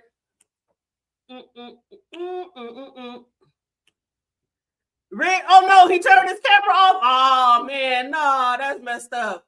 You said Mr. Boston said he don't trust nobody from the South. He sure said that about y'all, Mel. He sure said that. You said Vibrant is everywhere. Vibrant is everywhere. Like Riz be saying, the shit don't go down if Vibrant ain't in here. Yep. But y'all, on that note, I'm going to the link is actually already pinned. So if anybody wants to jump on here, I'm gonna take a restroom break. Rig is gonna take a little break. I'm gonna play our theme song. Again, this might be the last show that you hear our old theme song because we got some new songs in the works. But yes. So we're gonna go off camera for a minute, play our song, which is about 2 minutes long, and then after the song is over, y'all can start hitting the link if y'all want to join us or add something to the conversation. Thank you so much, Vibrant. I appreciate that, boo. Mr. Boss said, salute for real. Oh, Mel, he talking to you. He said, salute for real. And Vibrant be having her ears to the streets. Okay. So let me go ahead and get this music playing.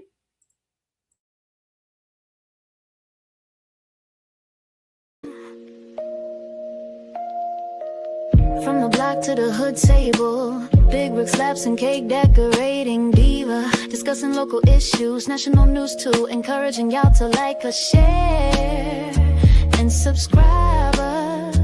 We bring the heat, keeping it real tight, from the White House to the gutter we report right. Welcome to the show where we break it down, from the block to the hood table, it's all around. Sexy side profile man, the one and only big rig slaps in the cake decorating diva, the one and only the hood table, with news you can't use and subjects that need to be spoke. From the block to the hood, from the White House to the broke, we got many different topics and subjects. Grab your seat, get your popcorn, let's get ready. Talking about everything under the sun, from education to health, we here to run. Engage with us, spread the word far and wide. Appreciate y'all, thank you for the support. We bring the heat, keeping it real tight. From the White House to the gutter, we report right. Welcome to the show, where we break it down. From the block to the hood table, it's all around. Sexy side profile man, the one and only Big Rig Slaps in the cake decorating diva. The one and only The Hood Table, with news you can use and subjects that need to be spoke. From the block to the hood, from the White House to the broke, we got many different topics and subjects. Grab your seat, get your popcorn, let's get ready.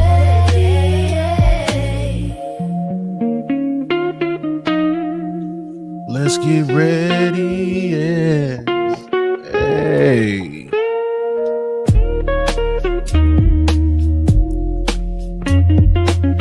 I do like this motherfucker though. I ain't gonna lie, y'all. It's the one. I know.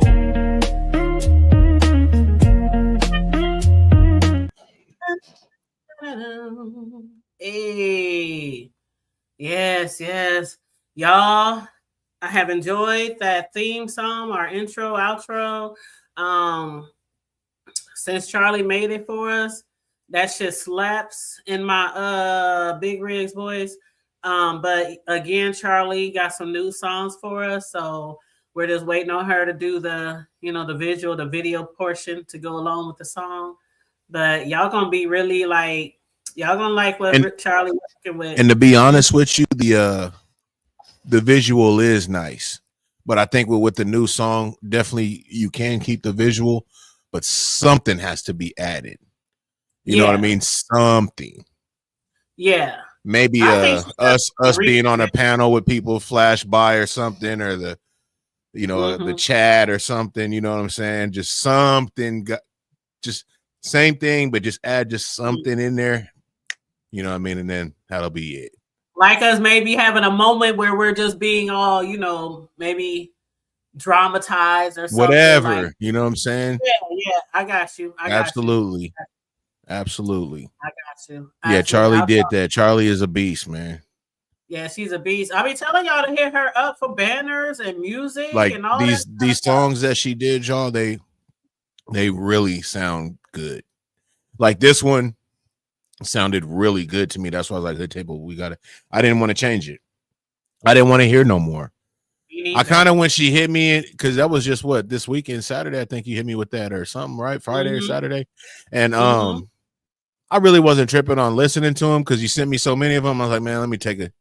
And like the first one just hit me. And see, the thing with me is, coming from like kind of doing music and just fucking around, it's got to catch me kind of with like in the first, like, 5, maybe 10 seconds. But if it can catch me with like the 5 seconds from the beat or the harmony or something in it, and then it kind of flows, like, and then you hear kind of the rhythm or whatnot, you just get a couple of bars of it. Like if you could catch me within, basically, a good, 14 to 16 bars of the shit, then I'm like, I don't even really need to hear no more. You know what I'm saying? Period. And then if I can take it a little bit further and get to the little hook part or whatnot. But like you said, some of them kind of had the lyrics that were similar. So it's just kind of the production and shit. But it's crazy how the different production and then the way the motherfucker's doing the thing, it changes every fucking thing. You know what I'm saying? So it was definitely dope, man. I think you guys are gonna like them. I think you guys should definitely holler at Charlie, man. I think she's definitely good at what she does when it comes to, making these tracks. You know what I'm saying? And I really appreciate her, man. But she did her fucking thing on this. She said she worked with a new program because I heard her and Jay Dunn talking about it. Because Jay Dunn's kind of been fucking around, you know what I'm saying, with the AI music thing. Because she was tripping on how I guess Sir King comes with like a new song every day, right? Like every day he come with a new song, and you can, you know what I'm saying? Like if you know how to do the thing, like if Charlie wanted to, she could definitely come with a new song on her platform every fucking day for her shit. Oh, no problem. Maybe even 2, an intro and an outro, just to be clowning. You know what I'm saying? But that shit is, it's definitely, to me, as somebody that actually, been in studios and did music like that, it's scary, y'all. I'm not gonna lie to y'all.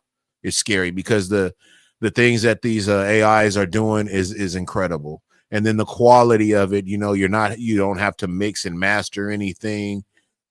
It's coming out golden. Some of these singers sound like professional artists. That one fucking Raw G's got, the fucking broad sounds like Alanis Morissette to me. I don't know if y'all know who that is, but like, you know what I'm saying? That's what the woman sounds like. You know what I mean? And it's like that shit's just getting fucking more advanced and advanced. Straight up, man. Go ahead, throw HT. Yeah, thank you for dropping her link, Charlie. That's my boo. That's my white chocolate, my sister from another mister. We've been rocking for a long time in this B sector.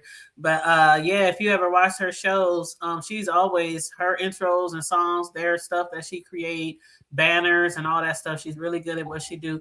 And I'm sure if you hit her up for something, I'm sure she'd be able to work something out with you. You know, some change, of course. Melissa knows. Yes. She's singing the hook. She's singing the hook. I see you, Mel.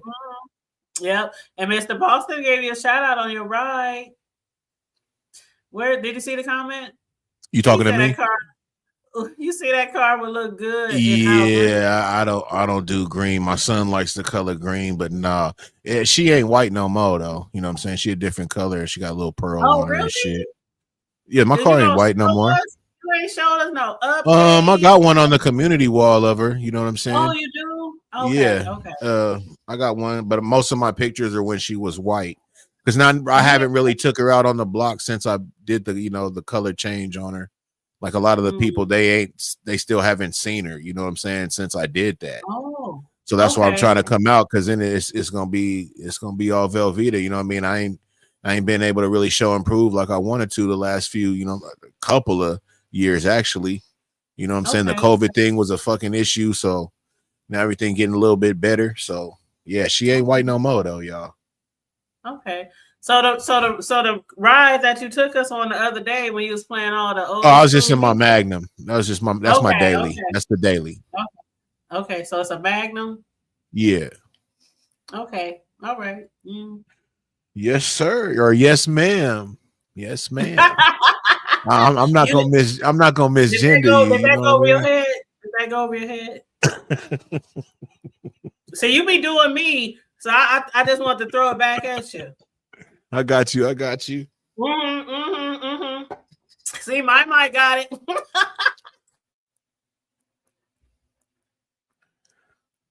Love Alanis. Yeah, man. She's a dope ass artist, man. I listen to every fucking thing, y'all. I bullshit you not. I'm not one of them, man. I listen to everything. Like some motherfuckers be like, nah, I don't listen to that shit. Like, damn, bro, you just listen to this genre and then like 3 different genres. That's it, bro. Like that's all that's in your life. All right. Yeah. Like you ain't never got a tattoo and it has some dope ass rock music playing and you was like, okay. You know what I'm saying? The pain kind of went away a little bit and shit. The motherfuckers was doing their thing. Like, man, I'm trying to tell you that fucking music is different environments. I do like some rock, some pop. Of course, I'm an R&B baby, a hip hop baby, but I do like some rock. And that song that Mel mentioned is like rain, yeah. Yeah, that's Alanis. That's her. That's my shit right there. Yeah, she had a couple of hits. Mm-hmm. Absolutely. Yep. Absolutely. Let's see. Did I miss any more comments? Oh, they said, Charlie, great job. They can't wait for our new song. Yeah, y'all gonna like it, y'all. Yeah. You said, Mr. Boston, tell me about it. What he telling y'all about? What he telling y'all about? Okay. Hold on. Shit. I'm on mute though. You know what I'm saying? I'm on mute. I'm gonna get me a remote like just Kimmy. All right, anybody gonna hit that link? That nasty piece of it looks like they playing, man. They don't look like they ready for the link tonight. All right, that's cool. But it's cool. We gave them a good hour and 34. Shout out to Sis Low. Big Rig Slaps to sing on the hook for you. Come on, man. Absolutely not. He can hold a Absolutely note. He's so not. articulate.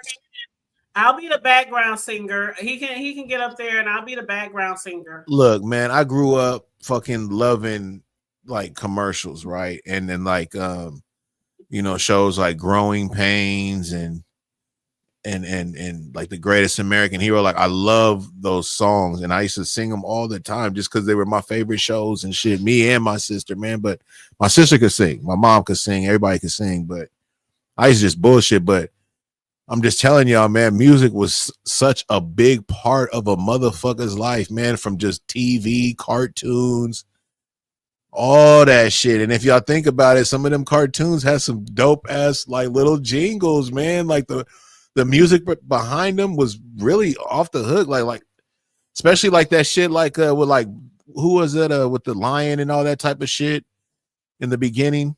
Those cartoons, like that music was like symphony shit, y'all. You know what I'm saying? Real shit. These motherfuckers had like real big ass fucking orchestra bands and shit playing that shit that we was watching cartoons to, y'all. If y'all really trip on it, watch some of them old school cartoons and listen to that music, you'll be like, what the fuck? All kind of violins and harps or whatever the fuck kind of shit all up in there, man. It was crazy. But I'm done with it, man. I'm still waiting on Be Easy, man. Like, we need to do this retro stream. I've been talking about it too much. It needs to be fucking done, man. You know what I'm saying? I'm damn near gonna have to put a deadline on this shit. Like, hey, bro, check this out, bro. If we don't do this shit in fucking 2 weeks, my nigga, I don't even want to give it 2 weeks, but I'm just saying, man, if we can't get this shit in 2 weeks, my nigga, it's canned, bro. Like, we lied. You know what I'm saying? We told the people we was gonna do it. We lied, bro, because it ain't been done yet. Let's make the shit happen, man. We need that retro stream, man. I'm trying to bring everybody back, man, for real. Everybody that's kind of a certain age, it should hit y'all. You know what I'm saying? It should really hit y'all. That's how I'm trying to bring it back, y'all, for real. All that. Yeah, let me read some more of these comments. Let's do it. So after Mr. Boston, I like to listen to smooth jazz. You know, when it comes to smooth jazz, I love my jazz. One of my favorite jazz musicians is Najee. I don't know if you heard of him, Najee. I like to play like the best of him, the best of Najee. It's a compilation album with all his top hits. Oh my God. I used to fall asleep on that shit a lot, clean up on the weekends a lot to him. But if y'all never heard of him, please give him a try, give him a listen. Najee. He is one of the best to ever do it on the sax. Oh my God. I love him. But yeah, I love me some smooth jazz. So you saying he gives Kenny G a run for his money? Yes, okay. Absolutely. I wish I could play it, but I can't because copyright. Yeah. Don't do that. Don't do that. Just look up the best of Najee, Najee, and just listen from the beginning to the end. Oh my God, I love it. I love it. Some good relaxing music to read a book or clean up the house. Saturdays, weekends, or go to sleep. Fall asleep to some good music. But what else is out here? Okay, P said, Big Riz, I really enjoyed the vertical you showed out. Didn't he though? Hey, the vertical was dope, y'all. I had a real good time, man. I just was bullshitting. I'm definitely gonna do a little bit more vertical when I'm just kind of like out and about or just bullshitting or whatever, man. I'm definitely gonna go vertical. A nigga already looking on Amazon for a little like sun visor clip, you know what I'm saying? So like I can go ahead and have the phone kind of positioned. So like, if we like, big cruising or whatnot, you know what I'm saying? Y'all can see the whips, you know what I mean? And if y'all see like any of the Bay Area culture when it comes to like, the music and shit, you will see those same cars that you see in the videos out there. I mean, that's what it is, man. You want to see the what? The water too. Oh, like off the bay and all kind of shit like that. Yeah, we'll do all of that, man. You know what I'm saying? I'll go out there, smoke a blunt so y'all can see, you know what I'm saying? The whole there's a nice little scene right there in Berkeley and shit. So you look right at Frisco and you can see the Bay Bridge right there to the left, kind of pan and see the Golden Gate to the right. Give y'all a ride across the Bay Bridge, you know what I'm saying? On the top deck, you feel me? So Yeah, man, give y'all a little dose of all that shit. Because when you're on the bottom, it looks like the beginning of Taxi. Remember Taxi? Yep. It kind of looked like that, man. That's why I like that shit. Because when I went out to New York, I seen those like subways that kind of like or those were the trains, and then all that type of shit. That shit was a cold look, man. Yep. And Mel, you see your question? You talking to me?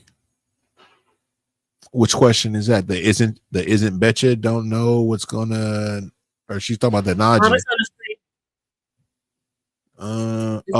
What's the retro stream going to be about? What I did last time, Mel, I was just kind of, to be honest with you, I was just rolling up bullshit, man, and I hit the live and I looked, you know what I'm saying, within almost like 30 seconds, 40 seconds, I already had like 2 people pop in on me, so I tripped out and I ended up being live for like, you know what I'm saying, 2 hours, just, you know, playing music because I was in my whip smoking and shit. So I already had my shit playing. So, you know, I just let the music play. We was just bullshitting and we had a fucking good time. I think she's talking about with you and Be Easy. Oh shit. Why am I thinking she meant the vertical? I'm sorry, man. Mel, so the retro stream, I'm glad you got me on that. I've been smoking, y'all. You gotta forgive me. On the retro stream, Mel, we're gonna talk about everything, man, like from like old school, you know, like, you know, 80s, you know what I'm saying, TV shows and shit.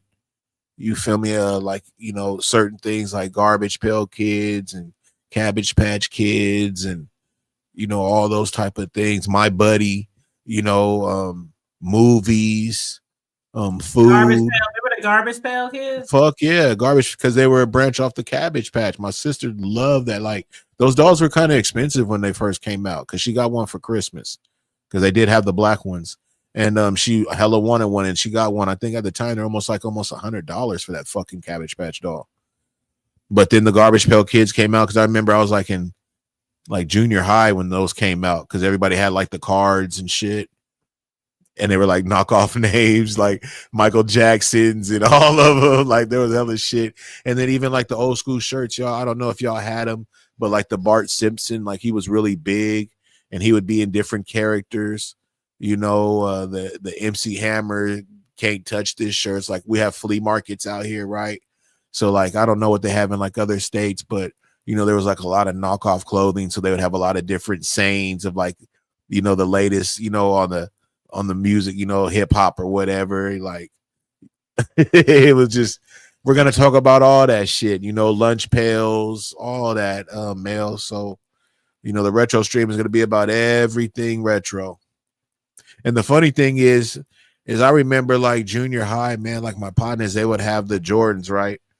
And back then it was kind of crazy because like you can get your ass whooped and all kind of shit for like having Jordans and Parkers and shit, because we're gonna talk about that too. Kind of the bad side of having certain things back then. But there used to be these one Jordans I used to always see my boy had, man, and I had the poster on my wall. It was Spike Lee and Jordan, and Spike Lee was looking up. He had on like one of those caps that the bikers wear, you know, when you ride a bicycle, like a Tour de France or something, and it's like flipped up in the front, and he's like looking up, and Michael Jordan is like jumping over him, like, and I forgot what it said. It was like a black and white poster, right? And he had on those one shoes. I think they were, you remember that, Boston? I think they were the fucking 3s, bro.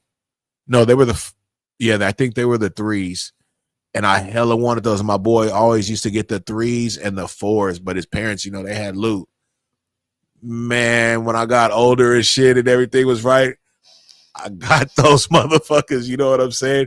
So like just the retro shit, like some of that shit from back in the days really still pops. You remember the old school Troop, you know what I'm saying, sweatsuits and shit like that, Hood Table and all that, and the jackets, you know, like all that shit was big. That ain't here no more, but the British Knights, you know what I'm saying, those was kind of wild. And the Diadoras, I did like the Diadoras.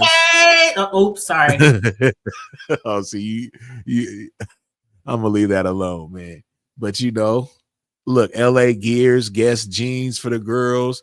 You know what I'm saying? I definitely had me some black BKs. Mm-hmm. Those were hella fucking popular. Don't forget the dope mans. I had me some blue dope mans and some black ones. Mm-hmm.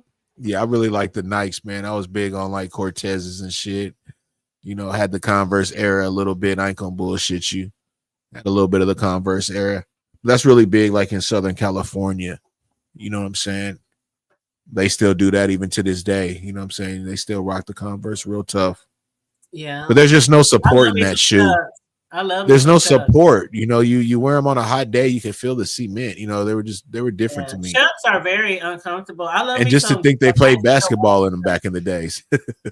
I can't believe it because even wearing a pair like my nice white Chucks, I'll take them out every now and then. You just can't wear them on the regular because they're too hard to keep clean. But them Yeah, things but are those not but they're dope though. When you know you rock they're them right or dope. whatnot. They dope. Wear I them ain't for a mad. It's a couple of cool old hours. school. I But definitely ain't wearing them your all day. ankles will start to hurt and all that shit. There's no support in it, man. It's just a piece of fabric basically, and the Dude, sole is that- very, very thin, man.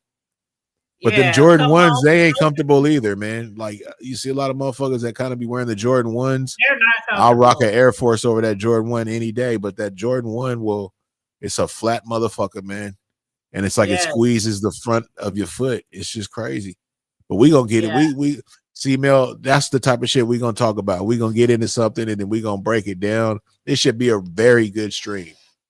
Yeah. Very And good. speaking of Air Force Ones, I have two cousins, one here in the O and one in Texas, who do custom Air Force Ones. And when I say they bad, they is bad. I had ordered a pair for my grandbaby from my cousin in Texas. And I'm gonna order the next pair for my cousin here. But I like to shift support, you know, when I have family or friends that do the same type of shit. But if y'all are interested, they're very public. So if I gave y'all that information, I wouldn't have to worry about anything like that. But they are very public and they will ship. And when I say they are off the chain with their designs, man, one of my cousins the one who live here, she be shipping shit to Cali, New York. She got customers all over the United States. So just, you know, that's we got some plugs here for the people, but I'm sure y'all probably got some too who customize sneakers. But yeah, now let me read this comment because this is for you, Riggs.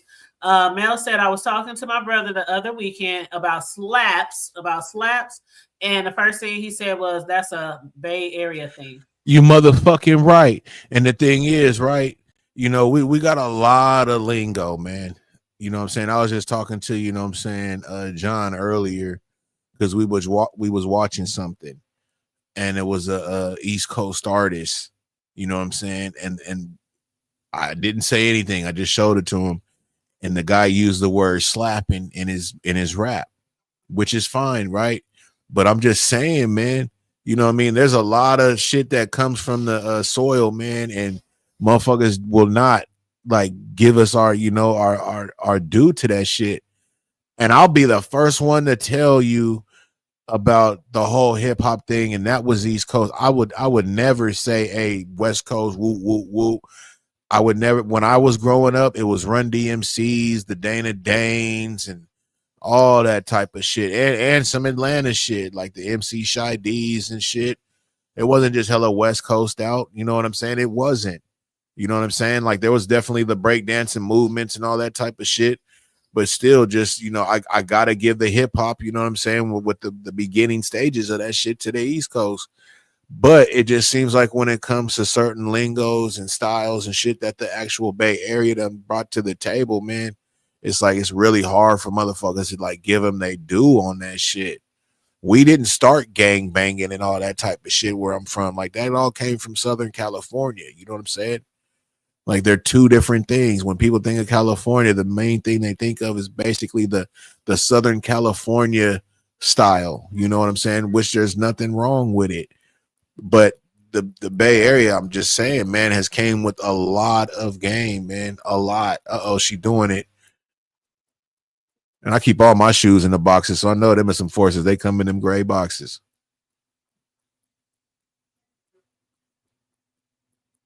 Can't hear you though, Hood Table. You on mute.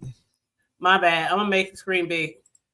Yeah, but don't get it twisted though, Mr. Boston. When you know, I give it up to the East Coast because you know, we can definitely have conversations too on artists. You feel me? And that can be a motherfucker, man. We gonna see where your head's at with that. We can definitely do that. We could definitely do that. Yeah, them is Yeah, but cool. Is that's one that of the. something that your peoples did? Yep, my cousin, the one that's in Texas. Yep, they do all kind of whatever style Gucci. I mean, every cartoon, color, glitter, rhinestones. Like both of my cousins, they really good at that stuff. But yeah, I ordered those. That was the first pair. Well, not the first pair because I bought him like baby shoes and stuff. But that was his like first kind of like big boy, pair of shoes that I bought for him. And because he sparingly wore them, I still got them.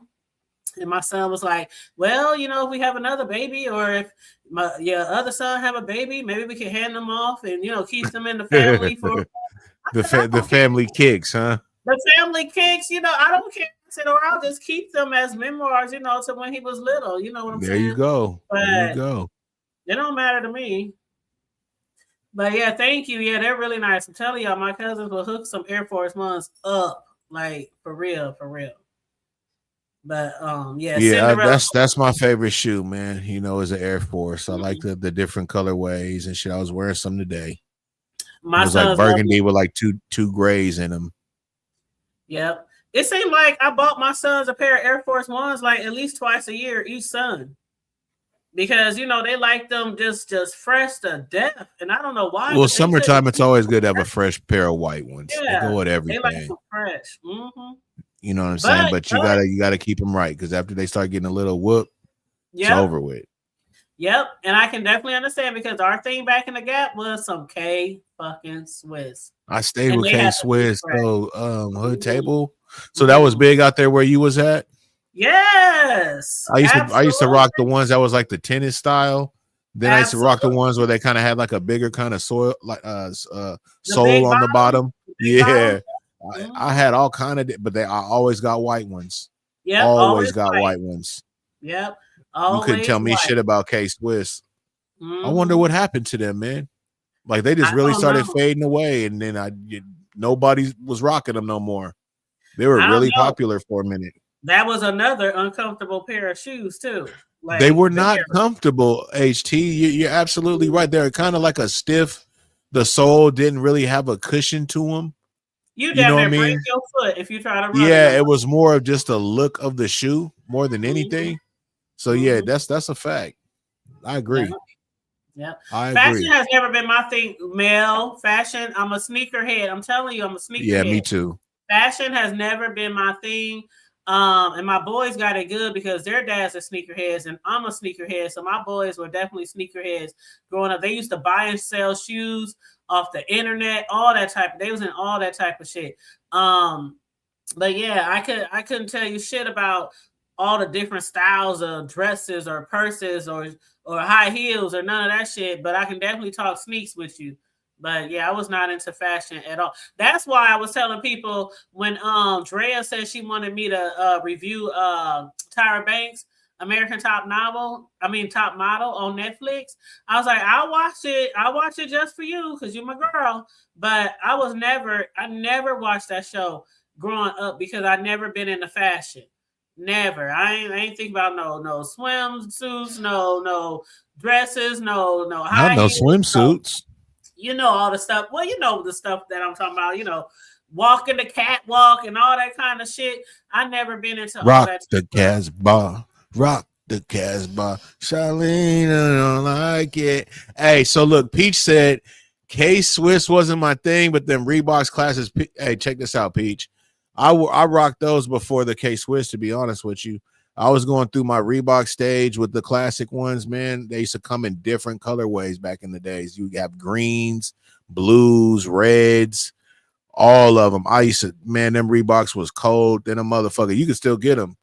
You know what I'm saying? But I definitely rocked the Reeboks, man. Yep. I even had a couple of old school feelers, like the D-boy feelers back in the days when I had the Elises and shit. Mm-hmm. You know what I'm saying? You would never catch me in a fucking pair of feelers now, never. But I'm just saying, though, back in the days, Fila was him. Well, you know what I used to rock, too? Was the Shocks. You remember the Shocks? What is I think that? the shots, The Nike ones with that look like the Nike spring that was shots in them. available with Man, the I had a spring. few of them, man. I had every fucking. That's crazy. I forgot about that if you shoe. wanted to buy me a gift, like if you wanted to buy me a gift, I remember when Payless came out with the imitation ones that Man. looked like the Shocks. Man, that shit was crazy. I But was such a sneakerhead. If you wanted to man, buy that's me a crazy. Because I thought you said it didn't Shaq for a minute. matter. I was about to absolutely fucking log off. No, But then you no. said the Shocks. So I was like, The okay, she's talking about the Shocks. Nike Shocks. I had a few pair of those. Everybody I fuck with, they knew if they wanted to buy me a gift, whether it was birthday, anniversary, Christmas. I wore buy those me when a the couple pair of them Polo Mark Echo jeans was popular. Yes. I I ain't mean, a gonna couple lie. pair of them motherfuckers, boy. Ooh. And I used to date this one guy. He used to, I swear to God, like every other payday, he would buy me a new pair of shots. I had every color. Oh, he liked you. I mean, we was together for a minute, but that was my thing. I was never a girly girl. So rings and jewelry, yeah, that shit is kind of good. I was such a sneakerhead, even growing up, in my early 18, 19, 20, prior to about 28, 29. Then when I started having kids, I was like, I can't buy $150 shoes every time I get paid. You know what I'm saying? But I used to have so many Shocks. It was ridiculous. Every color, every style. And they were comfortable shoes. Shocks were comfortable. They were. I liked them. Yes. I never had any pump shoes though. Vibrant, what shoe did you have? Yeah. And Mel, leave my boo and his shoes alone now. What kind of shoes did you have, Mel? Riggs, her and Shaq, they gonna get married one day. Oh, don't say the Shaq shoe. She wants me to log off. Her and Shaquille, they gonna Are get married. y'all gonna push the limit? Don't do her boo, Riggs. Don't do her boo. Vibrant, I knew you were gonna say something I knew nothing about. I swear I knew you were. That's why I asked you. That's exactly why I asked you, Vibrant. Oxfords. Now I never had a pair of Oxfords. Vibrant, do you wear jeans or do you wear like dresses? Oxfords were really expensive back in the day. That's what all the white people wore in my school. They had Oxfords. I never had an Oxford. No jeans. I knew it.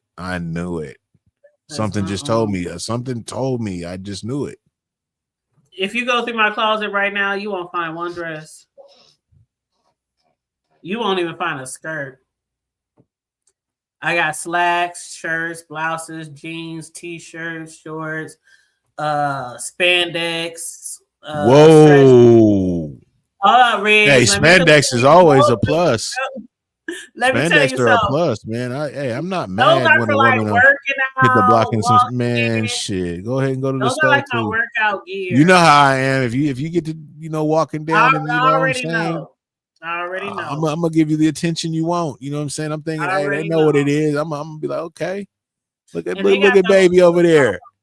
You know they got those new workout. Well, they ain't new, but newer workout pants for ladies where it has that deep line in between the butt cheeks. Yeah, exactly. And it be pumping the booty up a little bit. I see that shit. Don't, man, look. Come on, man. And that's what I'm saying. So, like, if I see them, walking down with them things on, I'm gonna give them the glance, man. Off Y'all, top. why was we giving him shit? Vibrant, is Pete still in here? My, we was giving him shit. I don't think Vibrant was there. If she was Vibrant, keep that My, you was there in the back of your head. I know my was there. Shit, I think my was the first one to pop up on the live. When he was doing that vertical, he was like, man, look at her. She coming by the car. Look, let me tell y'all something, man. And look, I'm not gonna lie to y'all, right?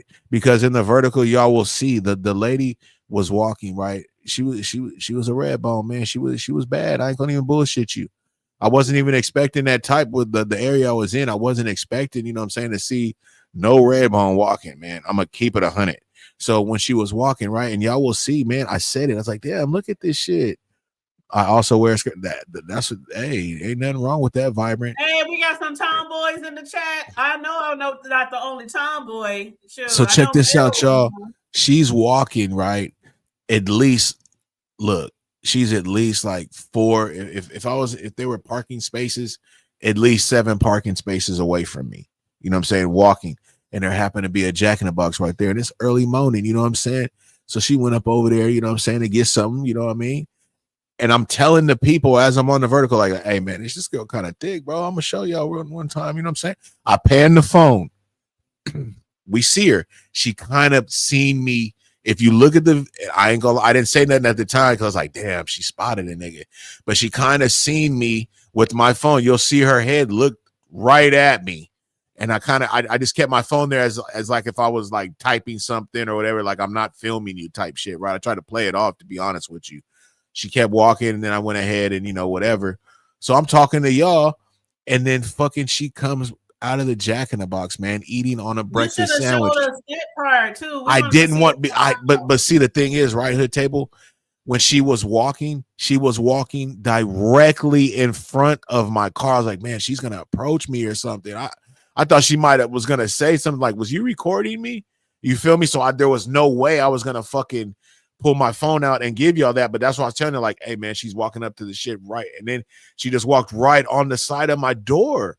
And the only thing that was on the side of me, Hood Table, was one of the parking spots, like where there'll be like a little where there may be a tree and some dirt right there, kind of little side thing. You know what I'm saying? I was like at the end of the fucking, the parking lot part right there, that spot. So when she walked by, she literally walked by my door, and there was the tree and the whatever. I was like, she walked right by my shit, y'all. Like, if I would have pointed it at her, y'all would have seen the name brand of her jeans she was wearing. You know what I'm saying? Like, that's how close she was. And I was just like, damn, man. So she knew a nigga, you know what I'm saying? Like how I was telling y'all. Well, why you didn't holler at her? That's what we was asking in the chat. I told y'all, man, look. I'm not going to lie to y'all, right? I'm not going to fucking lie to y'all. I told y'all this, man. I'm a very shy individual. I don't really just be out there popping it like that. Now, if say we would have just but I don't, you know what I mean? I don't. But now if we would have said, if I was been in the Jack in the Box or something or whatever, and she came through, I would have probably been, hey, if she would have said something or whatever, I'd maybe crack something or whatever, just whatever. No, never, none of that. Never. I never ran any type of play like that. But I mean, I'm just keeping it 100. Like, I mean, that's just me.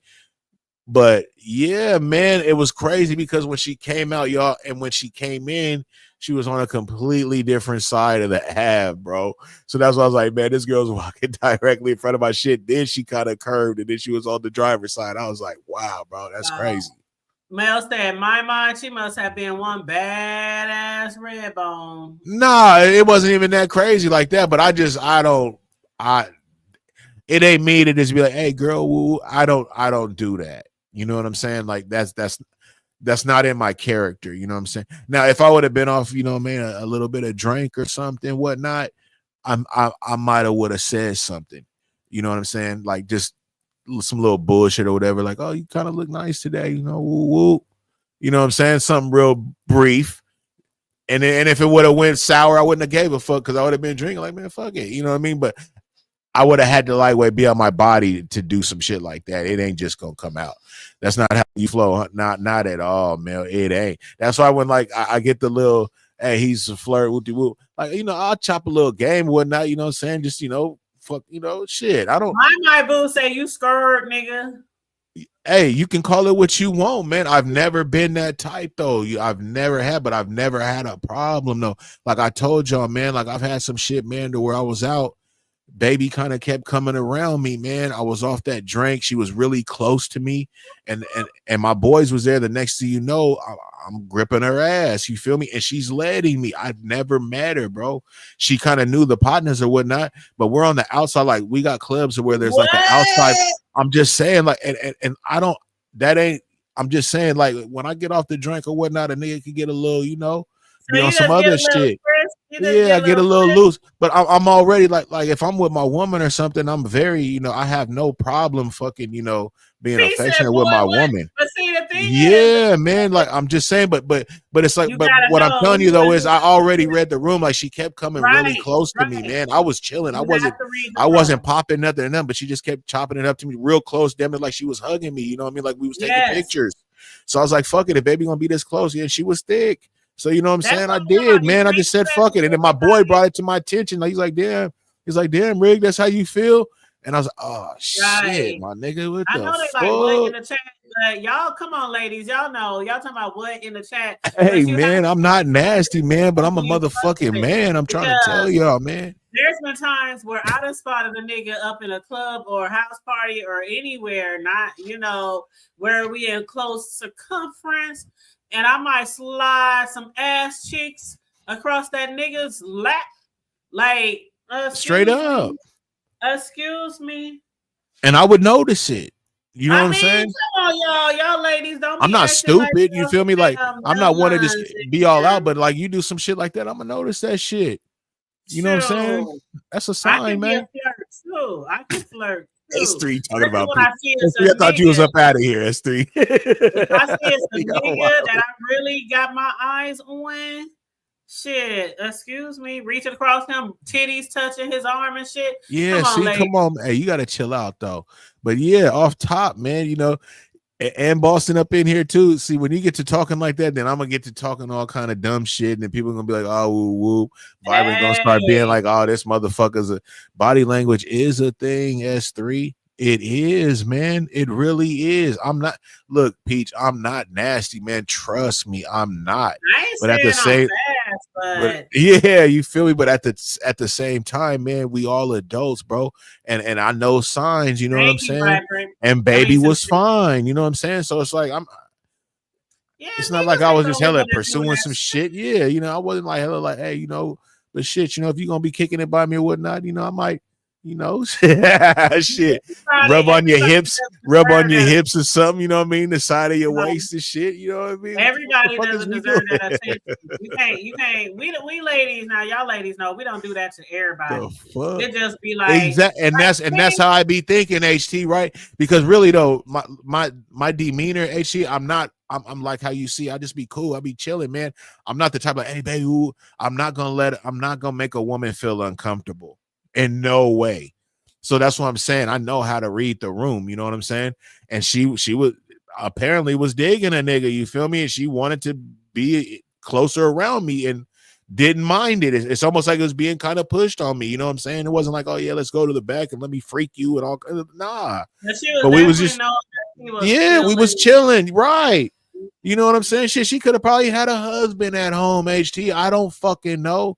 You know what I'm saying? I don't know. Real talk. I wasn't looking at hands or none of that shit, nigga. I'm drinking, nigga. Actually, the picture that I got on my fucking community wall is the night it happened, man. It's that was the fucking night. You know what I'm saying? I snapped a picture. That was the night that shit happened. I was just chilling. We was chilling. What You picture feel me? on your community wall? I'm outside, like in the and there's like you can see like the little red type canopy thing, like kind of behind me or some shit. It's just the little square one, and I was just kind of my locks kind of just was starting to lock up and shit, you know what I mean? And I had a drink in the one where I said don't have your bitch around me. That one. Okay. That one. That's why I said that too, because of that night. You know what I mean? There was. And you know what, Mel? I'm both. I can be a flirt, and I am not a flirt. I'm direct and intentional. Yeah, man, and ain't nothing wrong with that. You know what I'm saying? Look, there's a lot of people that are like that, and some people try to judge him and be a certain way. I salute it. I wish I could lightweight be like that in a way, because I'm a cold nigga, bro. But it's got to come out of a motherfucker. You know what I mean? You know what I'm saying? I done ran across some shy niggas, Rick, so I understand exactly what you're saying. And sometimes with those shy niggas, if you really think they eyeballing you or they really feeling you, sometimes you gotta be proactive. You gotta shit. I ain't saying go over there and drag the nigga to the bathroom, but man, them shy niggas you gotta let a nigga know I see you. Well, have a toy in you on a fucking cruise, you know what I'm saying, down the block or whatnot, going to the restaurant with my phone activating your shit. That's the kind of shy nigga. Like that type of shit come out, bro. Like you would never know. You know what I'm saying? But once you that door open, man, I'm trying to tell you, man, like don't let shy motherfuckers fool y'all. You know what I'm saying? They just don't be all, man. You'll fuck around and be climbing all kind of fucking walls and shit, because you like, damn, this motherfucker's You better break that shyness, nigga. But Vibrant said the hood table you can hook. What'd you say, Riz? Do I need my glasses? You can hook with your line dancing. I like those videos. Oh, you like my dance videos? And I don't even see where she. Yeah, I don't even see where she said that. it's Maybe I right gotta there on the move it. screen. I highlighted it on the screen. Oh, okay. Yeah, you like my You line can dance? hook with your line dances. I done posted a whole bunch of videos of me line dancing. But yeah, I used and that's another thing. My line dance team, like on the weekends, we used to go to like the poppin'est clubs in the hood, and we would be on that stage all night long, chirking and juking and shaking and grinding and stepping and all that kind of shit. Boy, I miss them days. Vibrant says she wears skirts though. Vibrant, do you ever go out and like dance or anything, or you just kind of be kind of reserved and chilling? Vibrant said dresses and skirts. Do tell, Vibrant. Hey, Miss Ray, how you doing? What's up? Peach said, I like a little girl. Peach. Ain't nothing wrong with it, Peach. I don't know how some people wouldn't like it. You know what I mean? Even if you are hella reserved, you gotta have that kind of side in you, man, or at least be a little curious on certain things. Or I'm very you know what I'm saying? sexual. Yeah, like very. There's nothing wrong with having a fucking great orgasm, bro. Like I think we all learned that shit back in the days. Like I used to see it watching HBO's Real Sex, man. I seen so many different episodes of certain massages and shit that motherfuckers, and they was just fucking blowing their minds with these fucking orgasms. I was like, wow, man, what the fuck? It interests me. It interests me. But no, I seen Sincere say that. But I think that everybody should have some type of, I'm not saying, you know, everybody needs to be handcuffed and all that. I mean, that may be a little bit too much for you, but I'm just saying with certain things. And hey, Yep. Virus, no, Mel said, I've never been to a club, but I went to dances when I was younger. I was a wallflower. You see Mel's I used to do a lot of dances too in school and shit. But I would ask a girl to dance though, because I always used to kind of like certain ones, and they would dance and shit. But it ain't like I pulled their ass though or nothing, motherfuckers. We always had dances, like you know how you used to see like in the old movies, the old black movies. What's that movie with Tashina Arnold and all them? Where they had like the girls, they had their dance already. For when they went to routines, when they already, that's how I was with my dance team. There was a lot of people like that. You know, Hood Table, them times was, kids don't do none of that shit no more. Yeah. Remember I don't know what their school dances would be like nowadays. I don't know, man. Go ahead. Remember my cousin Fee at my birthday? When they came up on the thing? The one, not the one that came on camera, that was my sis. Right. But the one that wasn't on camera, but she had recalled how we had got in trouble for singing that song when we was younger. Remember that story she told? Right.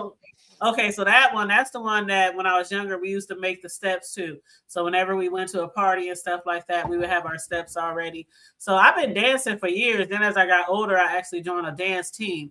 But yeah, so I love dancing. I still be trying to do all my moves and now too. My sons be like, Mama, if you don't sit your ass down. She's your private dancer. Shit. Dancer for money. Only thing I can't do is get my big ass on a pole. If I could get on a pole, it's a wrap. It's a wrap. It'd be motherfucking what's that show? What's that song? Yeah, I look at that shit and be like, man, that shit dangerous, man. What the fuck? Hold up. Y'all know the TV show, the stripper TV show. Why can't I think Riggs, help me out. I don't know what show you're talking about. Oh my God. A stripper show? The stripper show. Down south. I don't know. It's on the tip of my tongue. It starts with a P.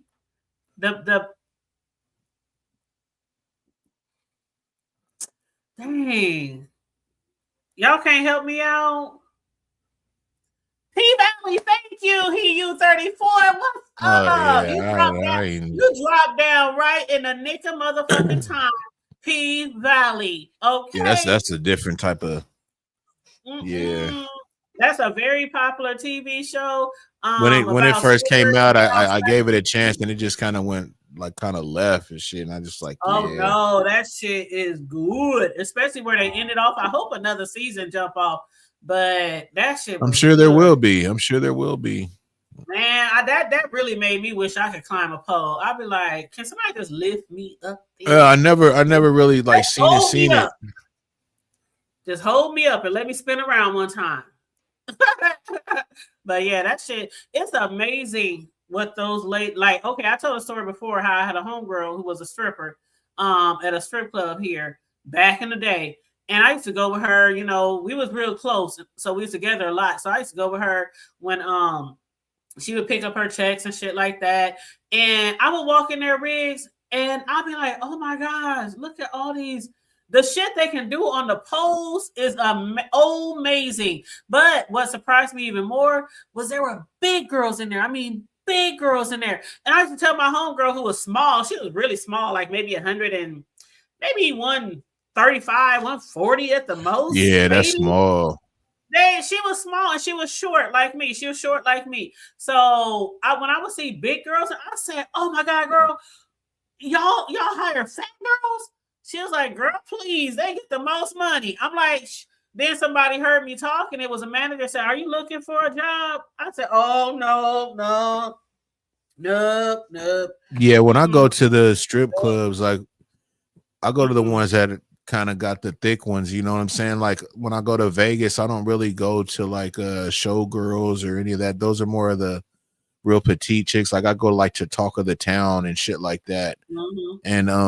And the ones that are kind of off the strip or down the ways of the strip, because you'll kind of get more of the regular type of, you know, chicks that are, you know, kind of bad, and some will be thick, and you know what I mean, and they still be coming out of town and all kind of shit, but they won't be in those like showgirl ones. Those are kind of the ones like like some Dennis Hoff shit, you know, that don't, I don't like, I'm not turned on by that type of look and that type of prancing around, and even the music, like the music's got to be kind of right for me too. And when I go to the ones that do be having the music be slapping, you know what I'm saying? So now the music slapping, ass clapping, you know what I'm saying? Everything is just good, you know what I mean?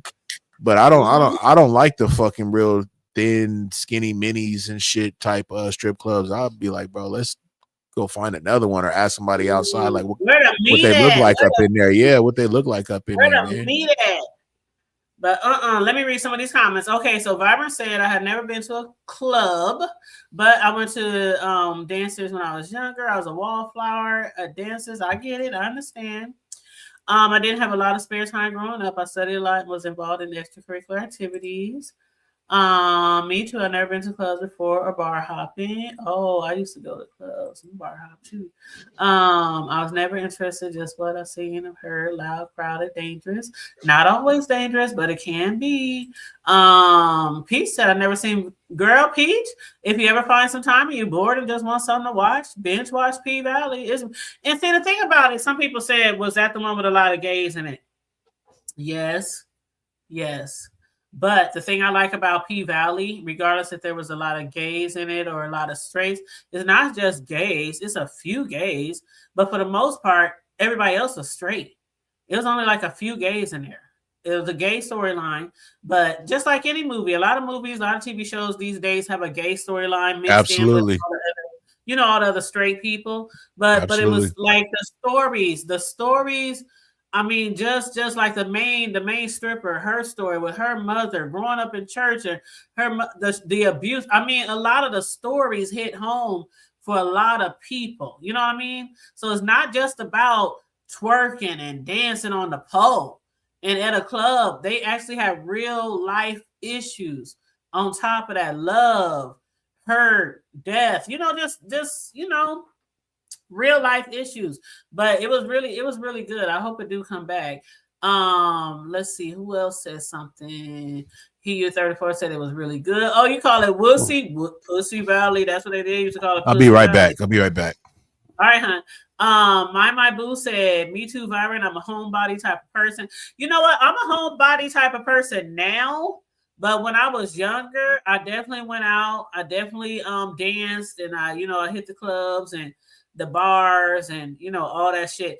But in my age now, probably for the last maybe for the last 5 years or so, I haven't been out as much within like the last 5 years, mainly probably because of the Rona.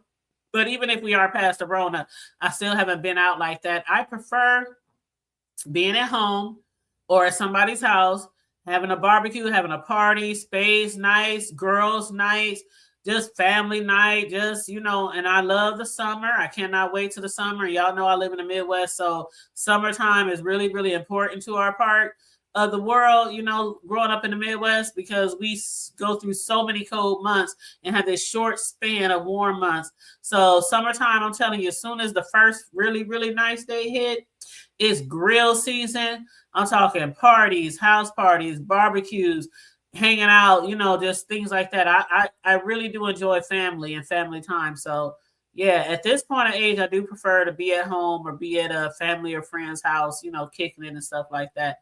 But you said all the shows nowadays have yep, the Community, yep, absolutely. And I have done a good bit of clubbing, but I'm one of those that's like Cinderella by midnight. I tried, girl. We wouldn't even step out to like almost midnight. Well, maybe like 11ish, unless it was a particular club. There's one club that we used to go to early because it was kind of small and kind of, you know, it was a hood bar. So if you didn't show up early, you were standing up for the entire night. I ain't trying to do that. Not in that particular club. So yeah, we would show up early for that one.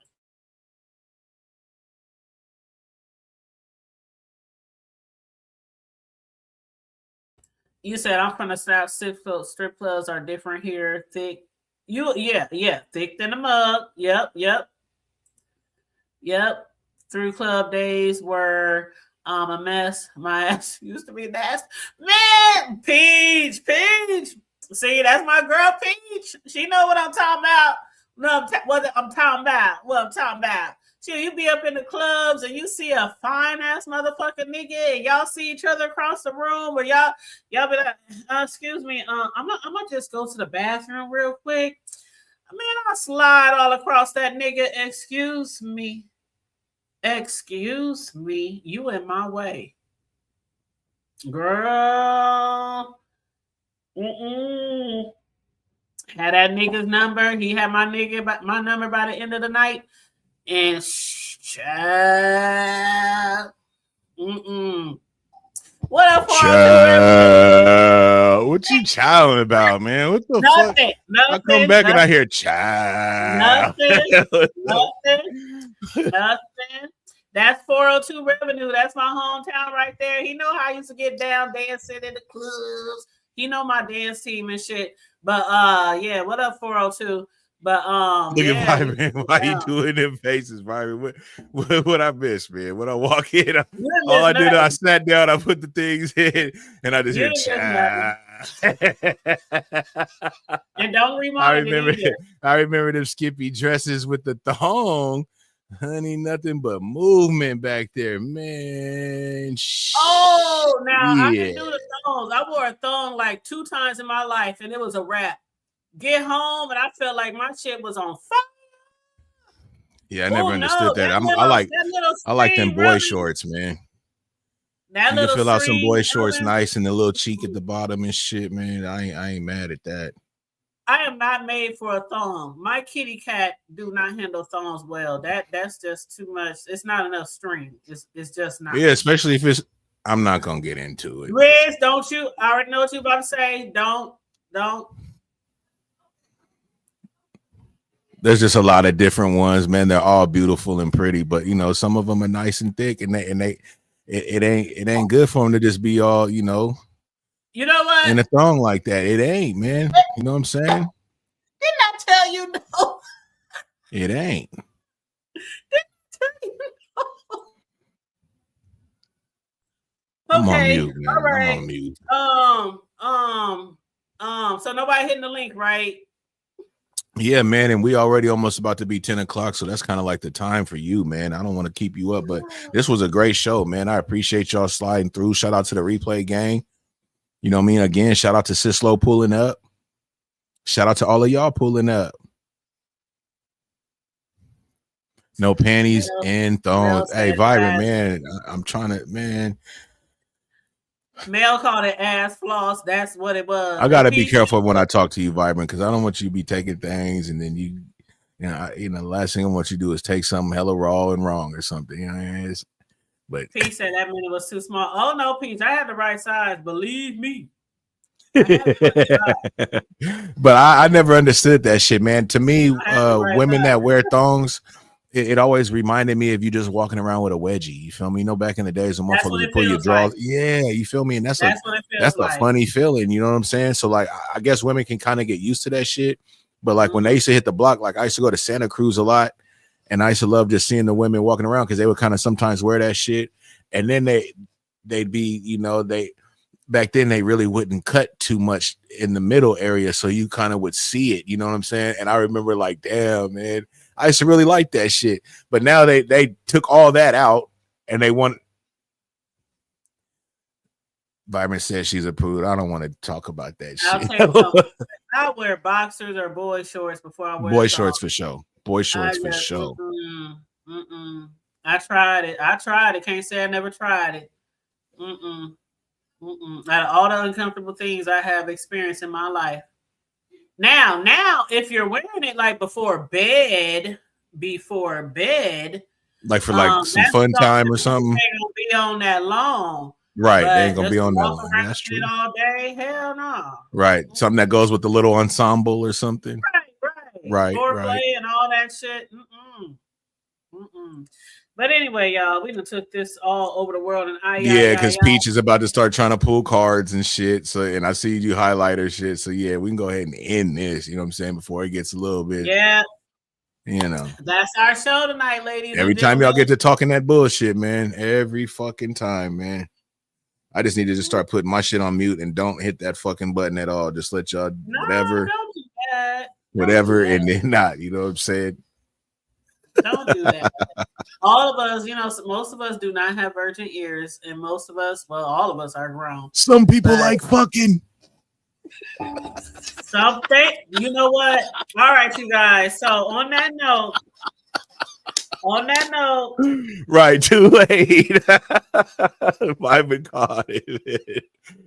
Much too late. It's getting late. Hey, appreciate it, bye. We appreciate y'all. Oh man, shout out to Peach, man. Y'all, man. Y'all Thank crazy, you, my. Thank you, Peach. Thank you. How can you not have fun with a chat like this, right? We don't got hella hundreds and shit like that, but how can you not have fun with a chat that'll interact with you, bullshit with you, not cuss you out or bring you some fucking bones from somewhere else, you know what I mean? But just actually really. Hold up, my favorite co-host. What are we again? We're the best fucking Sunday show, man. What you talking about? Even though it's a Monday. Right. The best duo show. You understand me? Let me say that. The best duo show coming up on a year. How many of y'all know some motherfuckers that fucked around and really been rocking out? No issues, no bullshit. Just been keeping it solid. About to come up on a season 2. Come on, At y'all. the end of this month, we'll finish a whole year. Come on, y'all. April will be our 1-year anniversary. There it is, there, man. Yes, co-host versary. That might have to be the song being played that day. DHT and Riggs have a good vibe. It's contagious. Yeah, that's it. I mean, that's a no-brainer. It's a no-brainer. That's a no-brainer. Yes. Vibrant said the hood table Riggs have a good vibe. It is contagious, right? It's contagious, man. Shoot, get a bar, man. Get a bar of this energy. Get a bar of this energy, man. We on some whole nother shit. We on some whole nother shit, y'all. We keep it grown over here, and then sometimes we keep it grown and sexy. But we always gonna bring you guys something to engage in, something that you might have even gone through, something might affect your life. Like a lot of the storylines and different topics we approach family, friendships, relationships, children, trending news. You know, we always try to bring some type of, positive impact on our shows too, regardless of what we're discussing. And you never know what we're going to discuss. You know, we might start here and end up there.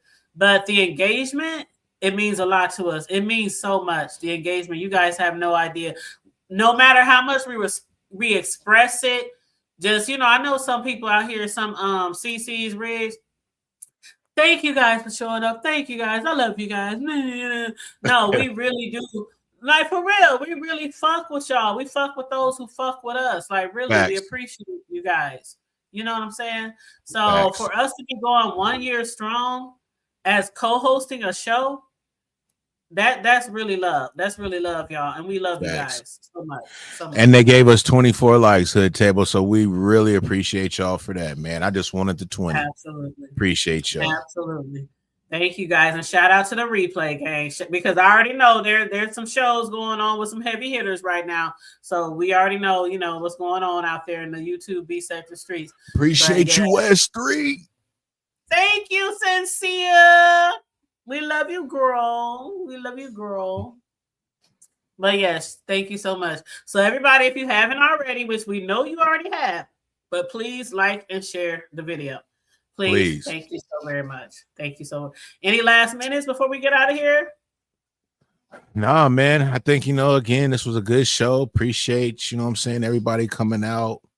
I'm gonna probably go live for y'all maybe Wednesday or Thursday.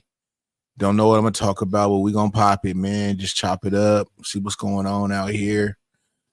And we're gonna this Sunday be up over there at my spot. When's Easter, Hood Table? Easter, I think, is like the 13th of next. So it's in April. It's the okay. So then we're good. No, it's the 5th of April. The 5th. Okay, then we're good. So yeah, y'all. Sunday will be at my shit. Okay, Sunday will be you on the 22nd, then me on the 29th, and then the next weekend will be our off weekend. And then after that, we can finish our season 2 then. Yep. And then come back after that, Mm-hmm. Give a good 2 months or so, maybe a little break. Because summer gonna be coming in and shit. So, just kind of get things going and ready. Yeah. People gonna probably have to hit some graduations and all kind of things going on. So that's a busy season for me. April, May, June, for graduation, cake orders and all that, parties and all that, cake decorating shit that I'll be doing. So but like I told them, that's just the show, y'all. That don't mean us. I'm sure Hood Table may have, her own shows going on every now and then. I'm gonna still have some shows going on every now and then. But like I said, the way we run this show, we do it in seasons, man. You know what I'm saying? Right. We don't want this, they just come on and nah, man. Season 2, man. So when we end this shit, man, we going into season 3. Y'all just think what's up with a Treasure Lane, man? Hey, Treasure. Hey, baby. But it just seems like it was just last week we was introducing season 2, man. We got a lot of streams in since then, y'all. Like, we really be kicking some ass around here, man. We ain't no spring chickens, man. We get it done. Summertime. We started this shit last March, y'all. So that's why I said once April come, that's like our year. But we started this shit last March, and I'm very proud of our show. I'm very proud of what we do here. And I told y'all before, there's nobody else I would want to do this show with. Nobody else. Any co-hosting any show, there's nobody else I ever want to rock with. That's the one right there. Okay, and that's the same here, man. Like I've said, I came out, was trying to do some things or whatnot, but I'm glad I ran across you, man. We made it happen, connected them dots, ain't looked back ever since, man. So we rocking. We appreciate y'all that come through and fuck with us, you know what I'm saying, and rock out with us, especially the replay gang too, because we do know there'll be a lot of shit going on and y'all be in other places, and that's fine, man. We ain't trying to hold y'all to the fire like, hey, y'all don't come fuck with us, so don't come over here. We ain't doing none of that, man. We all adults, man, having fun, and it's all entertainment. We appreciate when we do get y'all's view and all that type of shit, man. And we do get it. So, we appreciate y'all, man. Absolutely, absolutely. So again, we got like maybe 3 or 4 more shows to do. Then we'll end season 2, and then we're gonna take a hiatus. And then when we come back, we'll be we coming back for season 3. You know what I'm saying? So I hope you'll Absolutely. be here for it. But yes, thank you so much, Tay Baby. Thank you so much. And you guys, again, if you haven't liked or shared the video, please do. Make sure you support Riggs and support because of course, when we're not doing our own shows, we're doing our own Thug Thizzle on our when we're not doing our co-hosting, we have our own shows that we do separately. So make sure y'all support us on that note too. But other than that, Riggs, I'm gonna take us out of here, love. I will holler at you later. Appreciate y'all, man. Much love to all y'all. Y'all have a great night, man. Sleep well. You know what I'm saying? And hopefully God bless you to wake up tomorrow morning, man. Let's get it, y'all. Amen. As they used to say back in my Pentecostal days, may the Lord watch between me and thee. All right, y'all. So on that note, please make sure you like and share the video. Subscribe to the channel if you haven't subscribed already. Hit the notification bell. Stay safe, be blessed, remain vigilant at all times, and always remember to keep it hood. I'm out. Bye. Love you guys.